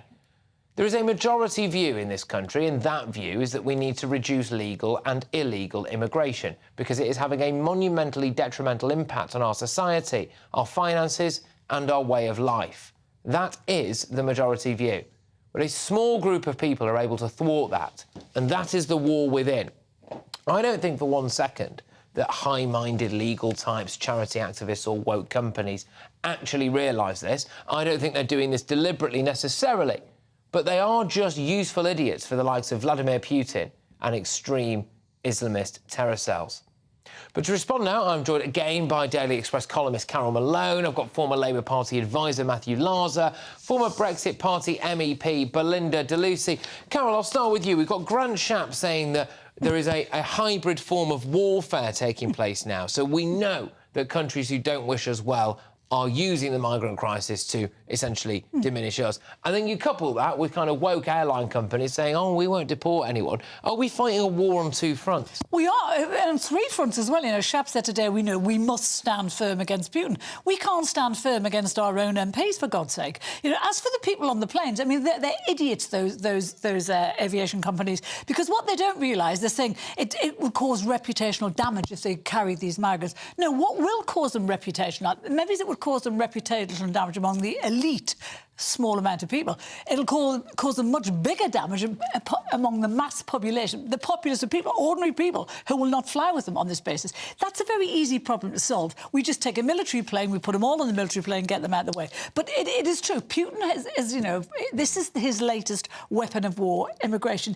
You know, he hopes to promote disunity within Europe by rising energy prices and by mass immigration. And we know that his troops are in sub-Saharan African countries, lending aid to regimes, encouraging people to leave the countries. You know, in the central Mediterranean last year, the numbers coming, they increased by more than half. That's going to be much more next year. And, you know, Sunak had the nerve today to say the West has to get tough on this. Yeah, he can't get tough on it, for God's sake. I know. He can't do it. Matthew, we're at war, are we? Well, I mean, Russia has been using migrants very directly, dumping them on the border with Finland. Yeah. So Finland had to close most of its border crossings with Russia last week. And yes, absolutely, there is a lot of instability, which is why we need to do two things. We need to process the applications. And at the moment, we've got the backlog, which is just growing and growing under the Tories. 1% of people who came on a small boat had their application assessed last year. And we need to smash the gangs, which is why we need to use terror legislation, which is Labour's Keir Starmer's personal plan, to use terror legislation against the gangs. And that hasn't happened, so we need to get tough. But you say that, you know, Shaps today said it like it's a new idea, smash the gangs. They've had years to smash the gangs. Absolutely, but they won't use terror legislation, which is what we've said they should do. Belinda, what do you make of these aviation companies now that are refusing to fly people over there? I mean, if we are in the middle of a war, are they not just in the same boat as the likes of Putin and some of these mad jihadis? Well, I think Carol's completely right. I think they'll be hit in the pocket because the vast majority of the public want to deport people who have no right to be here. But for Grant Shapps to come out saying we are going to stand up to,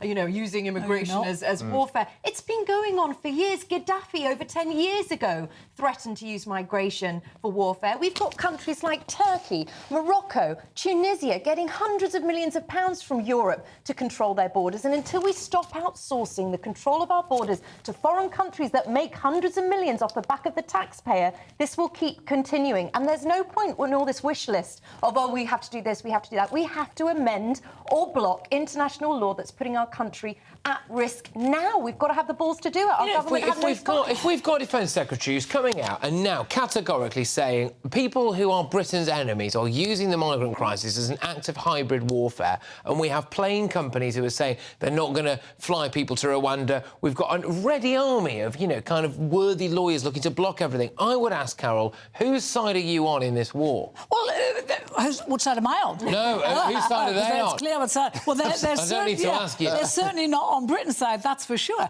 But I mean, I do find it astonishing that the government is talking like this is the first time that they're attacking immigration. You know, they just started yesterday. Smash the gangs. No, you haven't smashed the gangs. You've got no idea how to smash. And do they know that the gangs are operating in this country? And because we know, so why don't they know? They've had 13 years to deal with it, and they haven't smashed them. They've done nothing. You know, Denmark, one of the most liberal countries on the planet, last year, the new Prime Minister, yeah. You know what I mean? He has now, in 12 months, halved immigration because they passed tough laws within the year and they've halved it. Why can't we do Absolutely. that? Labour will always oppose. No, because this is a Labour government in Denmark. This is my friends in the Danish Labour Party. English No, because we don't. Labour doesn't oppose tougher laws. Rwanda is a gimmick that won't work, but we do need tougher. We do need tougher enforcement. It needs to be seen. Can I just ask about this now? We're supposedly going to get a legal challenge to the government's policy to increase the salary threshold. The tax on love, as it's called. Oh, but it's not a tax on love, is it? It's you have to earn this amount of money in order to come to this country. It was actually a Labour policy. Otherwise, but you know, when we look at Matthew, you know, people taking the government to court over this, and it's definitely going to end up in the Supreme Court if it goes to court. We now cannot implement any kind of immigration policy in this country without it ending up in the Supreme Court. Well, I suspect let's hope the Supreme Court sees sense, because it's not just the cap on people bringing family in, it's also increasing the minimum salary to get people in to come and do jobs, which is outrageous, because British workers are being undercut by Rishi Sunak, who personally wrote the list of shortage occupations, which included graphic designers. So basically, anybody could come in, when what we need to be doing is training British workers and getting British people into the jobs that there are out there. But Belinda, how on earth do we stop this idea now that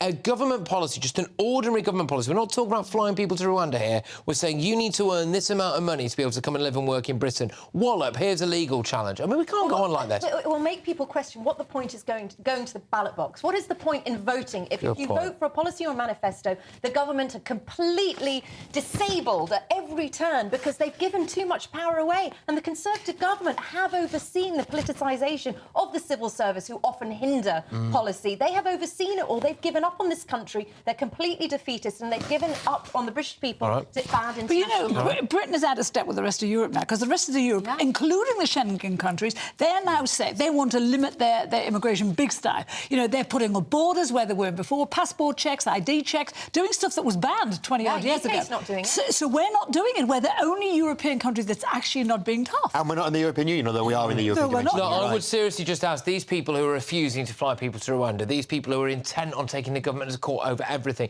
if it is crystal clear that our enemies are using the migrant crisis to destabilise us, you need to have a good look in the mirror and say, which side are you on in this? Because it's pretty clear at the minute. And do you want to really be on the same side as Putin? Do you want to be on the same side as some of those radical jihadi death cults that are desperate for us to fail? I'm not sure you do. But coming up, with plans to sell the barge that carried Winston Churchill's coffin to buyers outside the UK, do we need to do more to keep Churchill's barge in Britain? If you've not seen that story, there's some quite interesting details about it. I'll give that to you in a minute. We'll tackle that story as I give you a very first look at tomorrow's front pages in Patrick's Press Pack.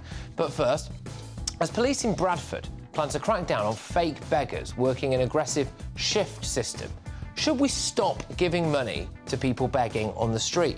Charity founder and Manchester mayoral candidate Nick Buckley takes on ex-soap star Sean Ward in tonight's second head-to-head. But before that, there's time for the Great British Giveaway as well. Why not treat yourself and enter the draw, win 10 grand in cash, a new iPhone, 500 quid shopping spree? You can have all of that in the new year. Here's how.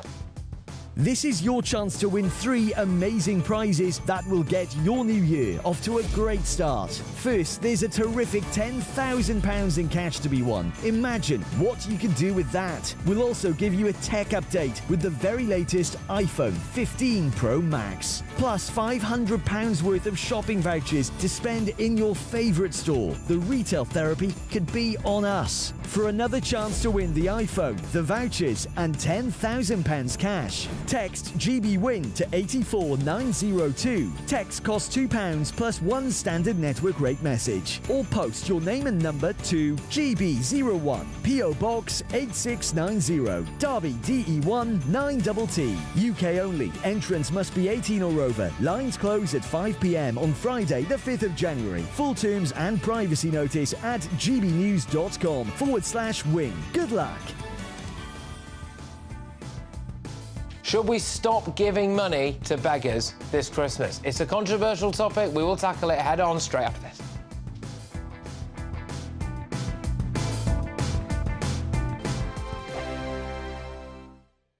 There's only 3 people you can trust in life: your doctor, your lawyer, and your nana. I'm not sure. So join me, Nana Aquare, at 3 p.m. every Saturday and Sunday, where we discuss the biggest topics of the weekend. Be ready for battle. Could you be quiet? What is this? It's my new teeth. It's your new teeth. I don't bite. Well, not without a good reason. Always honest, always fun. Every weekend at 3 p.m. on GB News, the People's Channel, Britain's news channel. I think the most exciting bit for me is talking to people. People who I think are ignored often by the major news channels. We're going to give news they want to hear. There's a voice there that needs to be heard. I think there's a chance here for a diversity of opinion to be expressed, which you don't find elsewhere. It's really exciting. We don't hold back. We're free to say how decisions that are taken here affect us all around the country. Only on GB News, the People's Channel, Britain's news channel. I'm Michelle Dewberry, and I'm not here to tell you what to think. I'd much rather hear what you have to say.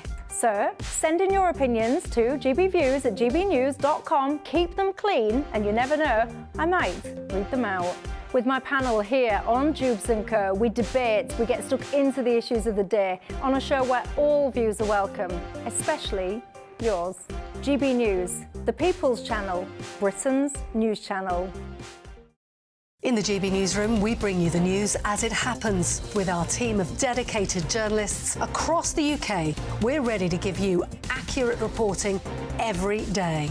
When the news breaks, we'll be there with bulletins on GB News, the People's Channel, Britain's news channel.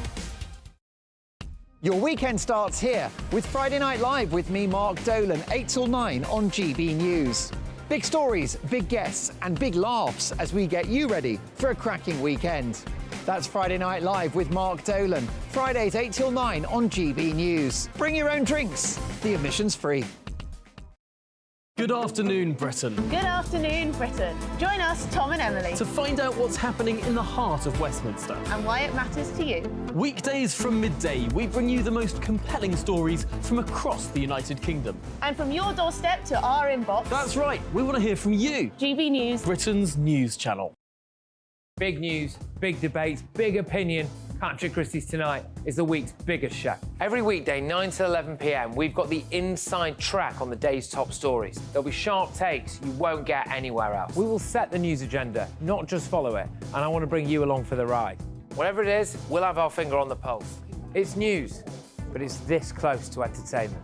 Patrick Christys Tonight, 9 to 11 p.m, only on GB News, the People's Channel, Britain's news channel. Tired of the usual focus-tested, pre-prepared Westminster runaround? Well, so am I. So you want higher taxes? Is your department to blame for this? Are you rethinking this policy? Every Sunday at 9:30, I'll be sitting down with those in power to get the truth about the issues affecting you. Let's be honest, we've known about the cost pressures of this project for years, not months. That's the Camilla Tominey Show, a politics show with personality. On GB News, the People's Channel, Britain's news channel.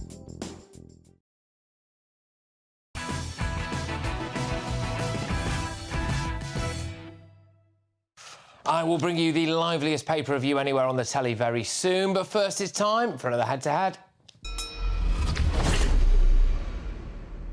Well, police in Bradford are planning to crack down on fake aggressive beggars harassing female motorists and Christmas shoppers. They're believed to be working a shift system, and local councillor David Green said one big ongoing issue is begging at traffic lights. It's becoming increasingly worrying. As a result, West Yorkshire Police said several of the city centre and traffic lights beggars had already been slapped with criminal behaviour orders. Now, the run-up to Christmas is often a time to help those less fortunate than ourselves. But following these new reports of fake homeless gangs, should we stop giving money to people begging on the street? To debate this now, I'm joined by a charity founder and independent candidate for Mayor of Greater Manchester, it's Nick Buckley, and I've got former Coronation Street actor, star, Sean Ward. Both of you, thank you very much. Great to have you on the show. Sean, I'll start with you. I'll just ask you that, really. Should we stop giving money to people out on the streets this Christmas? Definitely not. I can't even believe we're having this conversation, to be honest. I think the police in this country have got priorities completely wrong, if you want my opinion. In Manchester, I think on the 3rd of December, when we had that first bit of frost, there was a homeless man found dead on the street. And I think it's extremely important, one, to keep cash in the system, and two, to support people that are in this situation, especially now. All right, Nick, I mean, I suppose that's something that maybe many people would agree with. Your views? We've chatted about this almost every year now for the last 2-3 years. This subject becomes very emotive, so we need to drill down to what we're trying to ask here. The question is, should we allow our fellow citizens to live and die in the streets? And the answer to that is no.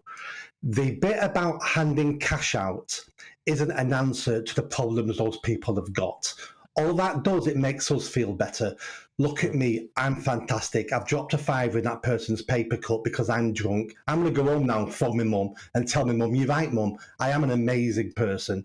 But that person was homeless yesterday, the homeless when you give him a £5, and the homeless tomorrow. It changes nothing.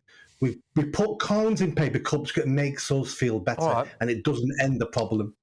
Sure, one of the problems that we have at the moment is these kind of organised gangs that are, you know, whether you'd call them, well, from whatever part of the world they might be, maybe they would identify as some members of the Roma Gypsy community, things like that, right, who are not your kind of traditional street homeless. And then even when you give them money, it's not going to them. You're kind of funding criminality. I don't know, your views? Yeah, I get that. There's levels of discernment needed, and, you know, people are in too much of a rush these days, but if you went and spent 5 minutes with someone on the streets, I'm sure you'd be able to find out if it's genuine or not. And, you know, most Romanians in Manchester will give you a rose for £1. So there is an exchange there. But, you know, everybody in this country needs to admit to themselves, regardless of what you know, putting £5 in somebody's cup, I don't think it's narcissistic. I think it's actually quite a decent thing to do to someone, because everyone is 2 paychecks away from being homeless in this country. 2.1 million people use food banks in 2022. 3 million people use food banks this year. It's going to be much worse next year. So, you know, a lot of people on the streets, and it's the same as, like, say when people say, oh, I don't want to give him money because they'll use it for drugs. Like, I understand that, but at the same time, that fix might save that person's life. I've seen alcoholism destroy my family, and if they just stop drinking alcohol, they're not going to be able to survive. So there's 2 ways to look at it. Not everything's so black and white. No, fair enough. I suppose another way around it, Nick, might be, look, if you don't want to give them money or you're worried about that contributing to a drug or alcohol addiction, you know, you can go and you buy them a sandwich or a coffee or something, no? No, because that doesn't work either. So let me just address Sean's point there. All right. So when we're talking about handing money over, I did a survey. For people who don't know, I've got 2 decades working with rough sleepers. 2 decades. When I worked for Manchester Council, I should chair a multi-agency panel. And then when I set up a charity, I've set up charity projects, getting people off the streets, getting rough sleepers jobs. I know what I'm talking about. So in Manchester City Centre, something like 2/3, 70% of all beggars you see are not even rough sleeping. They've got accommodation. They're begging for money for drugs. The Roma community, that's their full-time job. That's why they've come to this country. It's a full-time job begging. They begged in their own country before they came here. That's a cultural issue. But then talking about the food, I say to these people all the time, people say, I'm not going to give money because they're going to buy drugs. It'll kill them. So I buy them a meal deal. Now, what you need to understand is buying someone a meal deal sounds perfectly acceptable, but giving someone food on the street stops them then accessing a support centre where they can sit down and have a hot meal. It's only where they're in the support centre can the social workers, support workers start unpicking their lives and helping them and getting them a better life. Sean, can I just ask you, I know that there's been a couple of headlines recently that I think you kind of want to push back on a little bit. Is that right? So you, as someone who has been quite honest in the past about being quite close to the breadline, if you've got a couple of minutes, are you all right to maybe just elaborate a bit on that? Because it's quite a personal issue for you, I think, isn't it? Yeah, I think the press tried to run that I was homeless, but I've never been homeless. You know, I moved into my mate's house, so you can't even define me as homeless. And I think it's quite insulting to people that are homeless. To say that I was, because I've got an amazing family and I've got an amazing mates that would always put me up. But, you know, if we bring it back to the topic, I think it comes down to, you know, it's like you can't just walk past somebody. I just don't agree with it. Even if you know, a conversation sometimes might be enough, like I said before, just even a hello. But I think people are in such a rush these days. But yeah, buying a meal deal, I understand what, sorry, I've forgotten my man, Nick. I understand what you're saying about not getting people into the system, but it's still a vicious cycle that they're in. And a lot of people on the streets, I understand you've got beggars that I don't even like that term. I can't even believe we're using that term, but I'll say homeless people. And, you know, some of these people are running away from sexual abuse or from dark stuff. The reason why they end up where they are is not something that's just innocent. So you can't just start all running headlines now saying we can't give money to homeless people. I think it's mad that they've run that. It must have been a slow news day to put that as a headline, in my opinion. And to even put me in it. Well, there you go. But Nick, final word to you on this, mate. We're a bit pressed for time. Go on. Do you want to come back to any of that? Quickly, I agree with almost everything Sean said there, apart from the end bit. Just because I don't want people to give beggars and rough sleepers money and food, you're quite right. I want you to sit down and talk to them, have conversations. Don't walk past and ignore them, because they're human. It degrades them even more when you ignore what they're asking you for. Say, I'm sorry, I don't have any change. Sit down, talk to them, find out what help they want, and then you take responsibility and do some Google searches. Find some help for them. Don't walk by and ignore them. All right, look, both of you, thank you very much. Good luck to you both. Have a great Christmas. Take care and stay safe. That's independent candidate for the Mayor of Greater Manchester, Nick Buckley, and former Corrie star Sean Ward. Right, loads coming your way. Is Elon Musk right to say that Italy and other nations need to have more children to succeed on the world stage? Is Western culture under threat by our increasingly sex-shy society? Tonight's panel of top pundits dig deeper in the press pack. But next, Keir Starmer calls a sustainable ceasefire in Gaza, but only after Rishi Sunak did the same. Is the Labour leader displaying a worrying lack of leadership? My panel will react, and I will have all of tomorrow's front pages coming your way in just a tick. Don't move. Join us every night on GB News at 11 p.m. for Headliners, which is 3 top comedians going through the next day's news stories, which is exactly what you need, because when the establishment has gone crazy, you need some craziness to make sense of it. Headliners. You don't have to bother reading the newspaper. We've got it covered for you. Every night at 11 p.m. and repeated every morning at 5 a.m. We won't send you to sleep like some of the other paper review shows out there. So join us 11 p.m. every night on GB News. The People's Channel, Britain's news channel.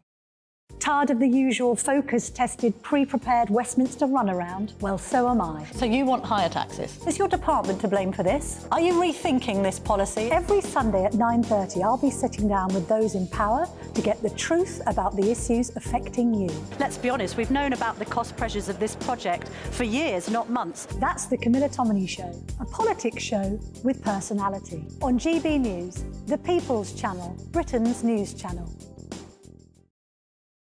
I think the most exciting bit for me is talking to people. People who I think are ignored often by the major news channels. We're going to give news they want to hear. There's a voice there that needs to be heard. I think there's a chance here for a diversity of opinion to be expressed, which you don't find elsewhere. It's really exciting. We don't hold back. We're free to say how decisions that are taken here affect us all around the country. Only on GB News, the People's Channel, Britain's news channel. Good afternoon, Britain. Good afternoon, Britain. Join us, Tom and Emily, To find out what's happening in the heart of Westminster. and why it matters to you. Weekdays from midday, we bring you the most compelling stories from across the United Kingdom. And from your doorstep to our inbox. That's right, we want to hear from you. GB News, Britain's news channel.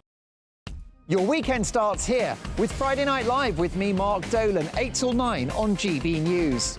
Big stories, big guests and big laughs as we get you ready for a cracking weekend. That's Friday Night Live with Mark Dolan, Fridays 8 till 9 on GB News. Bring your own drinks, the admission's free. There's only 3 people you can trust in life. Your doctor, your lawyer and your nana. I'm not sure. So join me, Nana Aquare, at 3 p.m. every Saturday and Sunday, where we discuss the biggest topics of the weekend. Be ready for battle. Could you be quiet? What is this? It's my new teeth. It's your new teeth. I don't bite. Well, not without a good reason. Always honest, always fun. Every weekend at 3 p.m. on GB News, the People's Channel, Britain's news channel. Every Sunday from 11, join Michael Portillo. There'll be topical discussion, looking at the week before and the week to come. So kick back and relax at 11 a.m. on Sundays on GB News with me, Michael Portillo. GB News, the People's Channel, Britain's news channel.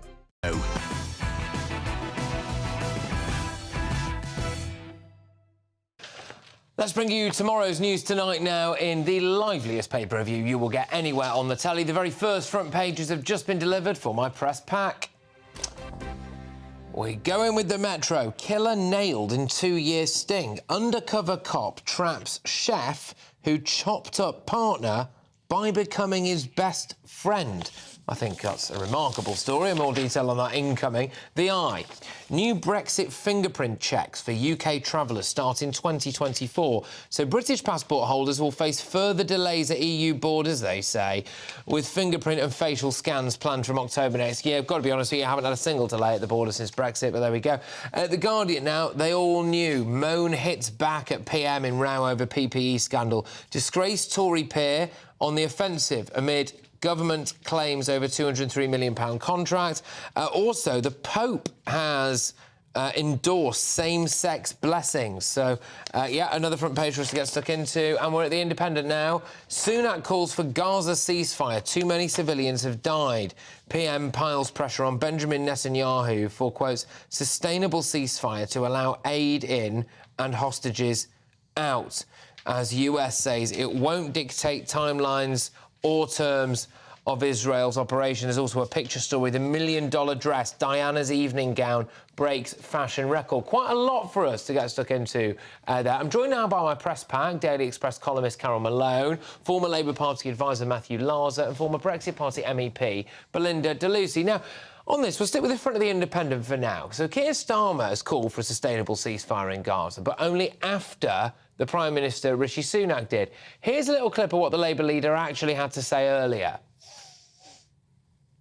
Oh, we don't have a clip. There we go. Well, anyway, he called for a sustainable ceasefire. I did it for him. Matthew, look, has the Labour leader displayed a lack of leadership on this issue? No, absolutely not. I mean, what we've seen is...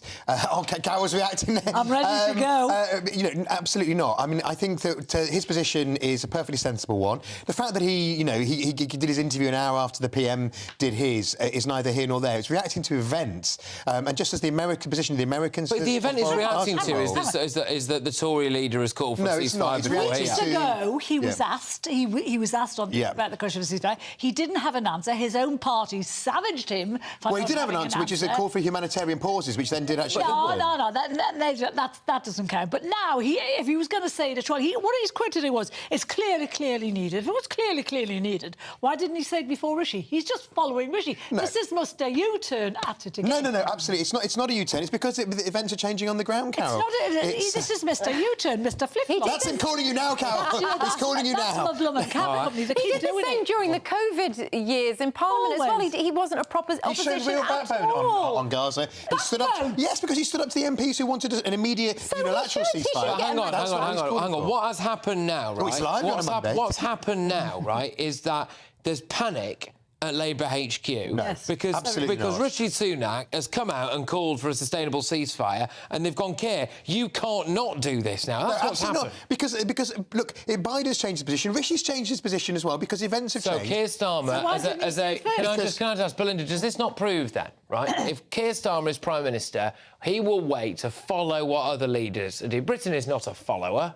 I agree with you. I think Keir Starmer is a bit of a puppet. I don't know how much Tony Blair and all sorts of other people have an influence over Keir, but he's also on strings from constituents who have massive allegiances to other foreign countries, and how much will that shape UK's foreign policy? There are all sorts of questions over Keir. But he hasn't done that because we had people besieging Labour MPs' offices. This is before an election. He hasn't done it. Once he's in power, I wonder how he policy that you can name that Keir Starmer has come out with and stuck with every single thing he's backpedaled on. Yes, because he hasn't backpedaled on this. The situation in Gaza has changed. Because now he's still calling for the opposite of what he was telling us. No, it's not the opposite, because there's a difference between... Because in the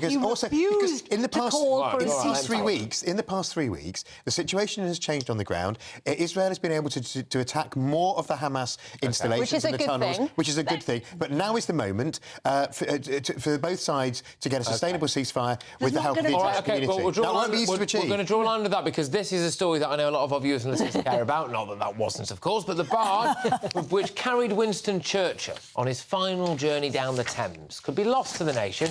The current owner is 75-year-old Chris Ryland, has been trying to sell this barge for 18 months. He's devastated that he's been forced to put it on the international market. Well, Churchill supporters have shared their concern about the consequences of losing an important part of British history. Former Prime Minister Boris Johnson, biographer of the wartime PM, has publicly called for the barge to be saved as part of our history of our country, and it deserves to remain here. So, Belinda, should a British billionaire put their hand in their pocket to save the barge? You don't need to be a billionaire. It's going at a snippet at £800,000. And for the likes of the National Lottery in our museums, that actually isn't very much. So where are you, National Lottery? You fund plenty of other quite controversial projects. Why not fund something that means something to the British people? Churchill is a hero. He's been under a huge amount of attack by the woke left and in our classrooms, trying to portray him as this racist when he saved the world from fascism,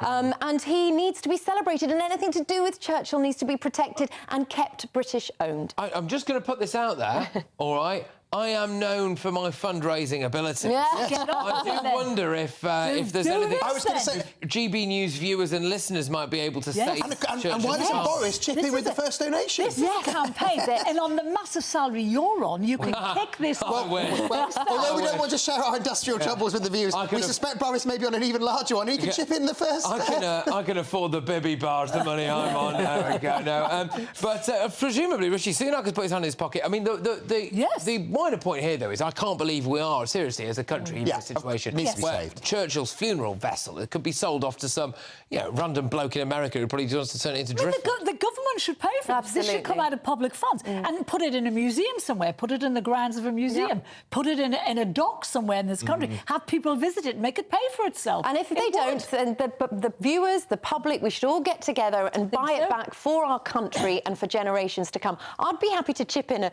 tenner. Let's do it. Slightly concerned that my mouth has just written a cheque I can't cash. But we'll have to wait and see. Anyway, look, coming up, as the new Minister for Common Sense, Esther McVey, declares war on civil service waste and wokery.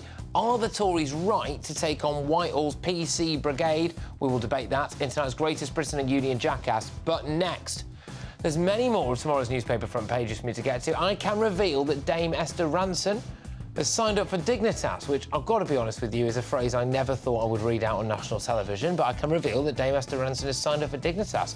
Would you do the same? Should assisted suicide be legalised? That and more. Good afternoon, Britain. Good afternoon, Britain. Join us, Tom and Emily, To find out what's happening in the heart of Westminster. and why it matters to you. Weekdays from midday, we bring you the most compelling stories from across the United Kingdom. And from your doorstep to our inbox. That's right, we want to hear from you. GB News, Britain's news channel. Have a great Saturday night with me, Leo Curse, on the Saturday Night Showdown. It's a crazy world out there, so come and make fun of it with me, my panel of comedians, and a couple of people who actually know what they're talking about. This Saturday Night Showdown is your front row ticket to the clown show every Saturday, only on GB News, the People's Channel, Britain's news channel. GB News, unlike other broadcasters, isn't obsessed with the London-Westminster bubble. We think there's a nation beyond the M25, and that's why we talk about the issues that matter across the land. Join me on State of the Nation, 8 to 9 o'clock, Monday to Thursday, on GB News. Daisy's listening, and you should too. Your weekend starts here with Friday Night Live with me, Mark Dolan, 8 till 9 on GB News. Big stories, big guests and big laughs as we get you ready for a cracking weekend. That's Friday Night Live with Mark Dolan, Fridays 8 till 9 on GB News. Bring your own drinks, the admission's free. In the GB Newsroom, we bring you the news as it happens. With our team of dedicated journalists across the UK, we're ready to give you accurate reporting every day. When the news breaks, we'll be there with bulletins on GB News, the People's Channel, Britain's news channel. Wake up to the headlines with Headliners every morning at 5 a.m. We treat you to the day's biggest stories before anyone else, 7 days a week. You can catch up on everything you need to know before you've even had your kippers. Headliners every morning at 5 a.m, only on GB News, the People's Channel, Britain's news channel.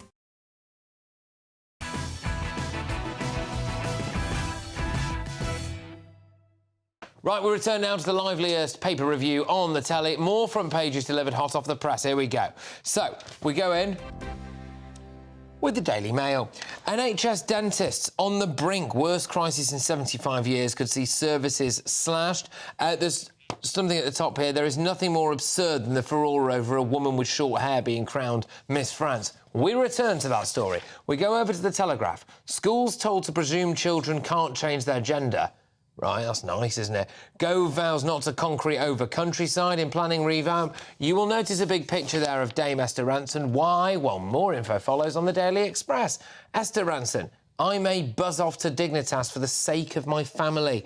Dame Esther Ranson is considering going to Dignitas to spare her family the final hours of a painful death. She's 83 years old and she has signed up to the Swiss Assisted Dying Centre as she battles stage 4 lung cancer. We go to the Times now. New homes being forced through, councils risk losing planning powers if they reject developments. So this is part of a push that Michael Gove is trying to get through to deliver 300,000 properties a year, tackle the housing crisis. He's also, you'll have noted there on another paper saying he's not going to concrete over the green belt. A lot of people will be wondering how we can make both of those things happen at the same time. And we'll go over to the Sun now, final one that we're doing today. Missing Alex breaks silence. Grandad may be alive, say cops, happy to be home. This is the long-lost teen Alex Batty has spoken now publicly for the first time since returning home. So I'm joined now by my press pack again, Daily Express columnist Carol Malone, former Labour Party advisor Matthew Larser, former Brexit Party MEP Belinda DeLucy. Have I got time just quickly? I think we'll just address this Esther Ransom one, because it is on the front of quite a lot of the pages there. I may buzz off to Dignitas for the sake of my family. Belinda, I'll start with you and work my way back down. What do you make of this? I mean... I think it is so easily abused. Elderly people or those who are ill and vulnerable being encouraged by families to use this. I would want to keep it illegal in this country. I don't think that that's what this is for a second with her. There was a big story in the papers on Sunday about her. She's saying this, her family was saying this could be the last Christmas that she gets to spend with them. And maybe she wants to. I would want this. I would want to go out with my family remembering me as I was. You know, lots of people don't want to burden their families, but also they don't want their families to see them without dignity. But it's a part of life to care for those who lose their dignity and the cycle of life. But also because we've got so many medical technologies now, life is just prolonged to the stage where it's just unlivable. So I agree with Carol that it should be There's got to be a quality of life. When my mum was dying, and my mum was a very proud woman, and she hated the fact that that in the end that she had 2 different kinds of cancer and that everything had to be done for her. She hated it. She didn't want to be around for that. And I wish to God that I could have taken her to Dignitas so she could have died with some kind of dignity. It's such a tricky one because I can see the scope for this being abused. Yes, I can too. But at the same time, I also see, you know what, I don't think I'd be brave enough to do. I know it sounds silly, and I hope I'm never in this position where I have to, you know, my life gets so unbearable when that happens. But I don't think I could like go off and know definitively today is the day I'm going to press. Well, you might. Well, it's why people should be able to do it in this country rather than having to go to Switzerland, where it seems which is a big difference. We should be able to do it in your own home. Exactly. We're going to just draw a line under that. That Esther Ransom story is on the front of quite a few newspapers tomorrow, so you get to see that in a bit more detail. But completely different story now, because tech billionaire Elon Musk has issued another warning about the West, about our declining birth rates. And speaking at Italian PM Giorgia Meloni's political festival on Saturday, he had a couple of interesting things to say. I do worry about the low birth rate, and you know, if a company is to invest in Italy, they're like, well, you have to say, like, will there be enough people to work there? You know, it's a simple question. You know, please make more Italians, is what I'm saying. OK, all right, so basically, should we bonk for Italy, Carol? I could barely hear that. But anyway, but I get the gist he's saying make more babies. Just to work for his company? No, I don't think so. But generally, I think we should be... I love the glasses action there, Carol. Yes. Very determined. Yes, I'm very determined. Yes.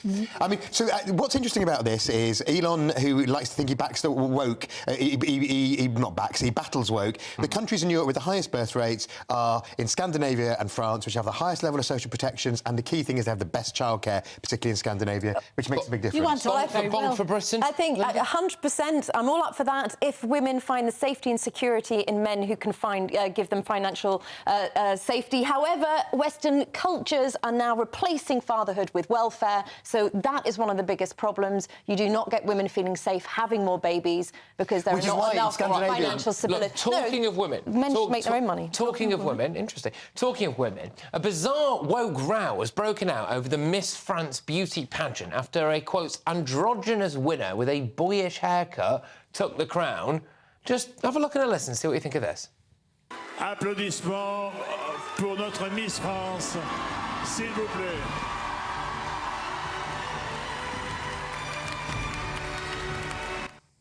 I'll be honest with you, I don't see... What's the argument? It's because she didn't have long hair. She's got a pixie haircut, and that is seen as a, quote, win for diversity. She's gorgeous. Yeah. I mean, my God. Well, it is a win for diversity in the sense that in the old days, where, you know, only busty blondes would win beauty contests. It's now good to see people of all kinds. You know, have a look around. Yeah, you'll have in a busty blonde sandwich. And I'm sure you've both won many a beauty contest. No, but she is beyond... Certainly have on this sofa. She's beyond stunning. Most women couldn't carry off that haircut. Absolutely. Fantastic. She's absolutely gorgeous, and she's an actual woman, which is wonderful as well. Good. That's a plus. When I saw the first headlines, like this morning, about rows, I was like, not again. We've not got a bloke in a dress again, have we? Who's won a female beauty contest. You mean a proud member of the transgender community? Enough stealing women's places. And then I looked at it and I thought, that's just... Well, it's just a, you know... a gorgeous woman. Right, Yeah, good for her. As it could have been if it had been a beautiful member of the transgender community who'd won... Just maybe in a slightly different competition. I'm going to give up. Yeah, okay. I'm going to give up. Do you know what's But don't say I didn't try. What's really nice as well is she's brunette. Yeah. That's what I was trying to make. That's the point I was trying to make. You were talking about long hair. Oh, right. So, look, obviously some people think it's a victory for diversity, but there we go. Now it's time to reveal today's Greatest Britain and Union Jackass. Here we go. So, Carol, who is your Greatest Britain? Mine is Esther McVey, the new Minister for Common Sense. She's declared war on woke in the public sector, so, you know, in the civil service and in councils and stuff. She's kind of banning waste at a time when people are tightening their belts, ordinary people. So she's banning the waste of public money on equality consultants, diversity consultants, quangos that discuss all these things. Good on her. She'll have the country behind No, I'm inclined her. to agree with you. And I mean, I think that it's a shame it's happening right now and didn't happen years ago. We could say that for literally everything we talk about. 13 years of failure. Yeah, OK, there he is. Oh, Smash the there game. he goes, Ian. But it is happening now nonetheless, and I think Esther McVey is probably the right person to actually go in and do that, really. Do you know what's interesting? You know, whenever, and I'm sure it happens to everyone who's on these panels, you go into the streets and people come up and say, thank God you're saying this stuff about work. We thank God you guys are talking about it. Because they're scared too in the public arena, because in certain jobs you get punished for this. So Esther, who we all know, because she's worked here, we all know what she's like, she will fight this tooth and nail. The fact is, if she can, you know, find some egregious examples of waste, and that saves money, and that means that we can pay people a bit more in the public sector so they don't have to all leave to Australia to have a better quality of life, then we all win out of that. But what she points out as well, Patrick, she said she wants to stop councils paying people their heating bills to work from home. I mean, that's common sense, that. I would agree. Matthew, who Greatest Britain? Mine, Kate Garraway and Derek Draper, for showing such bravery as Derek, who spent a year in hospital after he contracted COVID and was put into medically induced coma, and he's since been cared for by Kate at home. Sadly, Derek's now battling for his life after a heart attack, so I'm sure all our thoughts are with them both, and the family as well, the kids. No, absolutely. Belinda, who's your Greatest Britain? Mine is Brighton Pavilion Labour members for rejecting Eddie Izzard as a Labour MP. He was too woke even for Brighton. He was maybe too woke and weird, who knows? But I'm not a fan of his and his identity. You have misgendered her, but I'm just saying that, you know, because that would... If she I don't think she cares. No, neither do I, because doesn't he change? Not to keep anyway, up, isn't he a few days? she has girl days as well, but I think in the selection procedure she used female pronouns. Don't talk about. We're just going to go. We're going to go in now. So the Greatest Britain is Esther McVey. There we go. Hopefully she can clear up the waste in the public sector. Right. Who is your Union Jackass, Carol? Mine is Michelle Mone, brazen bra millionaire, who for months had lied about the huge profits she was likely to make from the PPE contract, which she helped secure with a company called MedPro, and she's now had to admit that she lied and that she will make money from this because they're in a trust with her husband. She helped secure this contract with her contacts. So you know this is shocking. And she's not an MP anymore. She's been chucked out of the party. She's a member of the Tory Party. I think we've got a little clip of Michelle Mone. There we go. I don't honestly see there's a case to answer. I can't see what we've done wrong. Thanks. Yeah, and that is on the front of the Daily Express. Is there anyone in Britain with more brass neck than Baroness Mone? Matthew, who is your Union Jackass? Mine is the Royal Mail for letting Britain down over Christmas, exposed this weekend for prioritising parcels over letters. I basically get about 20 letters in a go once a week and nothing for the rest of the week. And I've got to have some excuse for the lack of Christmas cards that have arrived on the last doorstep. Oh, we can rectify that. We're on together on Christmas morning, We're Patrick. on together on Christmas morning, absolutely. Now, Belinda, who's your Union Jackass? Will be Newcastle Council this week, Patrick. They have been removing headstones off graveyards and laying them flat, upsetting families of loved ones who've passed for health and safety reasons. These are sturdy, firm gravestones that they've been removing and lying flat. Yes, and I just think that's a step too far, and it's upset a lot of families. They've been up for hundreds of years. Yeah.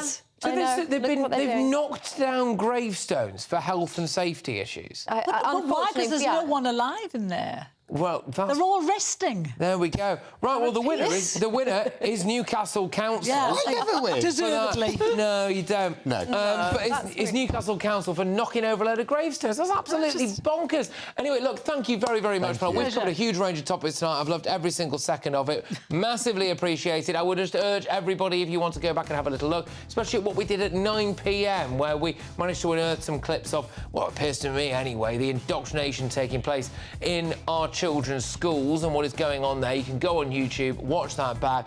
Up next is Headliners for a more extended paper review in their wonderful style. I will see you tomorrow at 9.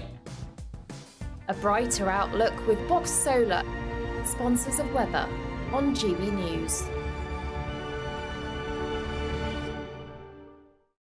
Hi there, it's Aidan McGibbon here from the Met Office with the GB News forecast. It is going to turn increasingly wet in the south overnight. Clearer skies developing further north, albeit with blustery showers. And we've got colder air coming in as well from the northwest. But before that happens, a number of weather fronts will linger across the southern half of the UK, bringing extensive cloud and increasingly persistent rain, initially for southwest England and Wales. That rain moving into the Midlands, East Anglia and the south and southeast of England by the early hours. So a wet night to come for many, but further north we've got clear spells, especially for central and northern Scotland, and where that happens, a touch of frost is possible out of the wind. Now, into the start of for Tuesday, we've got outbreaks of rain or showers moving into the north and west of Scotland as well as Northern Ireland. It's cold enough for these showers to be falling as snow over the hills. Further south, a mild start to the day, but a wet one, with outbreaks of persistent rain through the morning, eventually clearing by the end of the afternoon from the southeast. Clear spells then follow, with some decent spells of sunshine for the central and southwestern part of the UK, but blustery showers continue further north. Those showers also affect the northeast of Scotland into Wednesday. Elsewhere, increasing cloud and outbreaks of rain moving in. The most damp weather affecting the northwest once again. Brightest further southeast after a chilly start. Thursday sees very strong winds from the northwest, gales widely, and some heavy showers. That warm feeling inside from Boxed Boilers, sponsors of weather on GB News.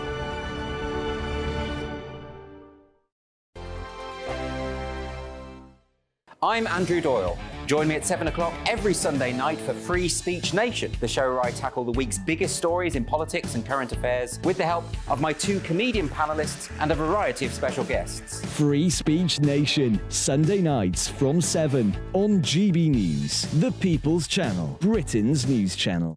Now then, Lee Anderson here. Join me on GB News on my show, The Real World, every Friday at 7 p.m. I'm not eating bloody cat. Are you Delicious. mental? Open your mouth. OK, here comes a train. Reminds me of the scene in Singing in the Rain. Adam, is that a good one? Whoa! Join me at 7 on GB News, Britain's news channel. There's only 3 people you can trust in life. Your doctor, your lawyer and your nana.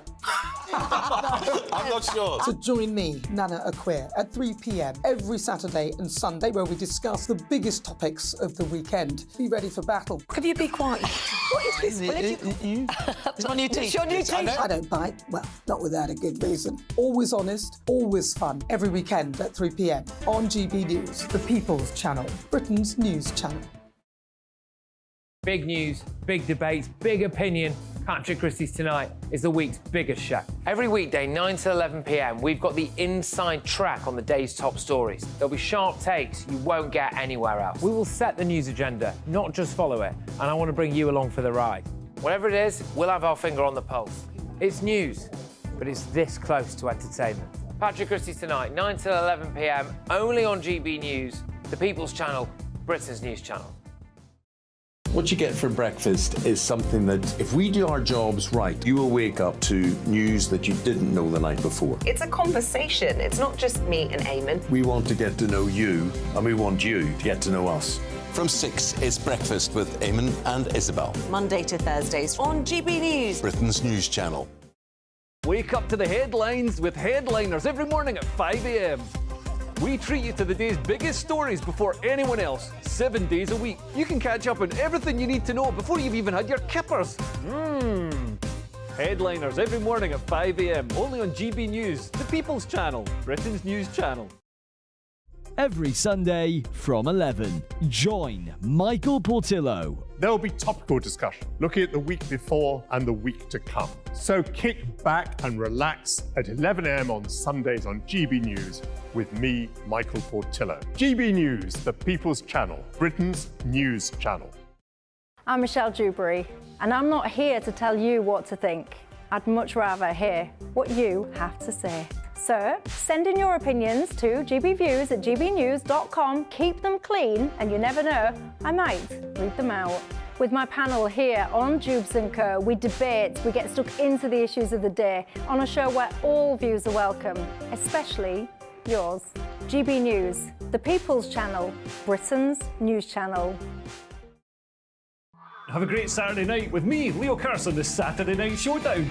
It's a crazy world out there, so come and make fun of it with me, my panel of comedians, and a couple of people who actually know what they're talking about.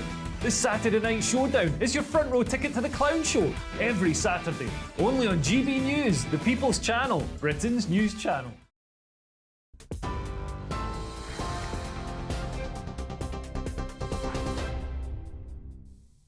Good evening, I'm Sophia Wensler in the GB newsroom. Baroness Michelle Mone has hit out at the Prime Minister after he said he takes the scandal surrounding her involvement with a PPE firm incredibly seriously. It's after she admitted she's set to benefit from a contract between PPE firm MedPro and the government, which generated a £60 million profit. Posting on social media, Lady Mone said, "I was honest with the Cabinet Office and the NHS in my dealings with them." Yesterday, she told BBC she contacted Michael Gove at the start of the pandemic after he made a call to arms for massive quantities of personal protective equipment. Labour leader Sir Keir Starmer described the scandal as a shocking disgrace from top to bottom. Meanwhile, Rishi Sunak says the government has launched a legal case against the company. Russell Brand has been questioned by police for a second time over alleged sexual offences. The actor and comedian was interviewed under caution last week over 6 allegations after being questioned last month over 3 other claims. The 48-year-old has been accused of rape, assault and emotional abuse between 2006 and 2013, following a joint investigation by the Sunday Times, The Times and Channel 4 dispatches. He strongly denies the claims.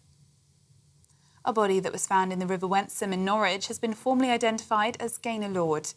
The mother of 3 disappeared after leaving work in the city centre on the 8th of December. Police say the cause of death appears to be consistent with drowning and there are no indications of a third-party involvement. Junior doctors in Wales will stage a 72-hour strike in the new year. They'll walk out from January the 15th after voting overwhelmingly in favour of industrial action in a dispute over pay. That's as the government and British Medical Association reached an agreement on reforms for specialist doctors. The offer, which will be put to members, proposes an additional pay rise of between 6.1% and 9.22%. Meanwhile, Labour is calling on the government to fund more overtime for doctors and nurses to help clear the NHS backlog. Sir Keir Starmer says his party would end the non-dom tax status as a way to fund it if it wins the next general election. During a hospital visit in Leeds, the Labour leader also promised a reduction in wait times for NHS appointments. BP has paused all shipments through the Red Sea because of the deteriorating security situation. Houthi rebels have been targeting vessels, launching drone attacks over the past week. The pro-Hamas group says it's trying to disrupt ships travelling to Israel. A number of other firms, including Maersk, have also suspended traffic through the region. This is GB News across the UK, on TV, in your car, on your digital radio and on your smart speaker by saying play GB News. Now it's time for headliners.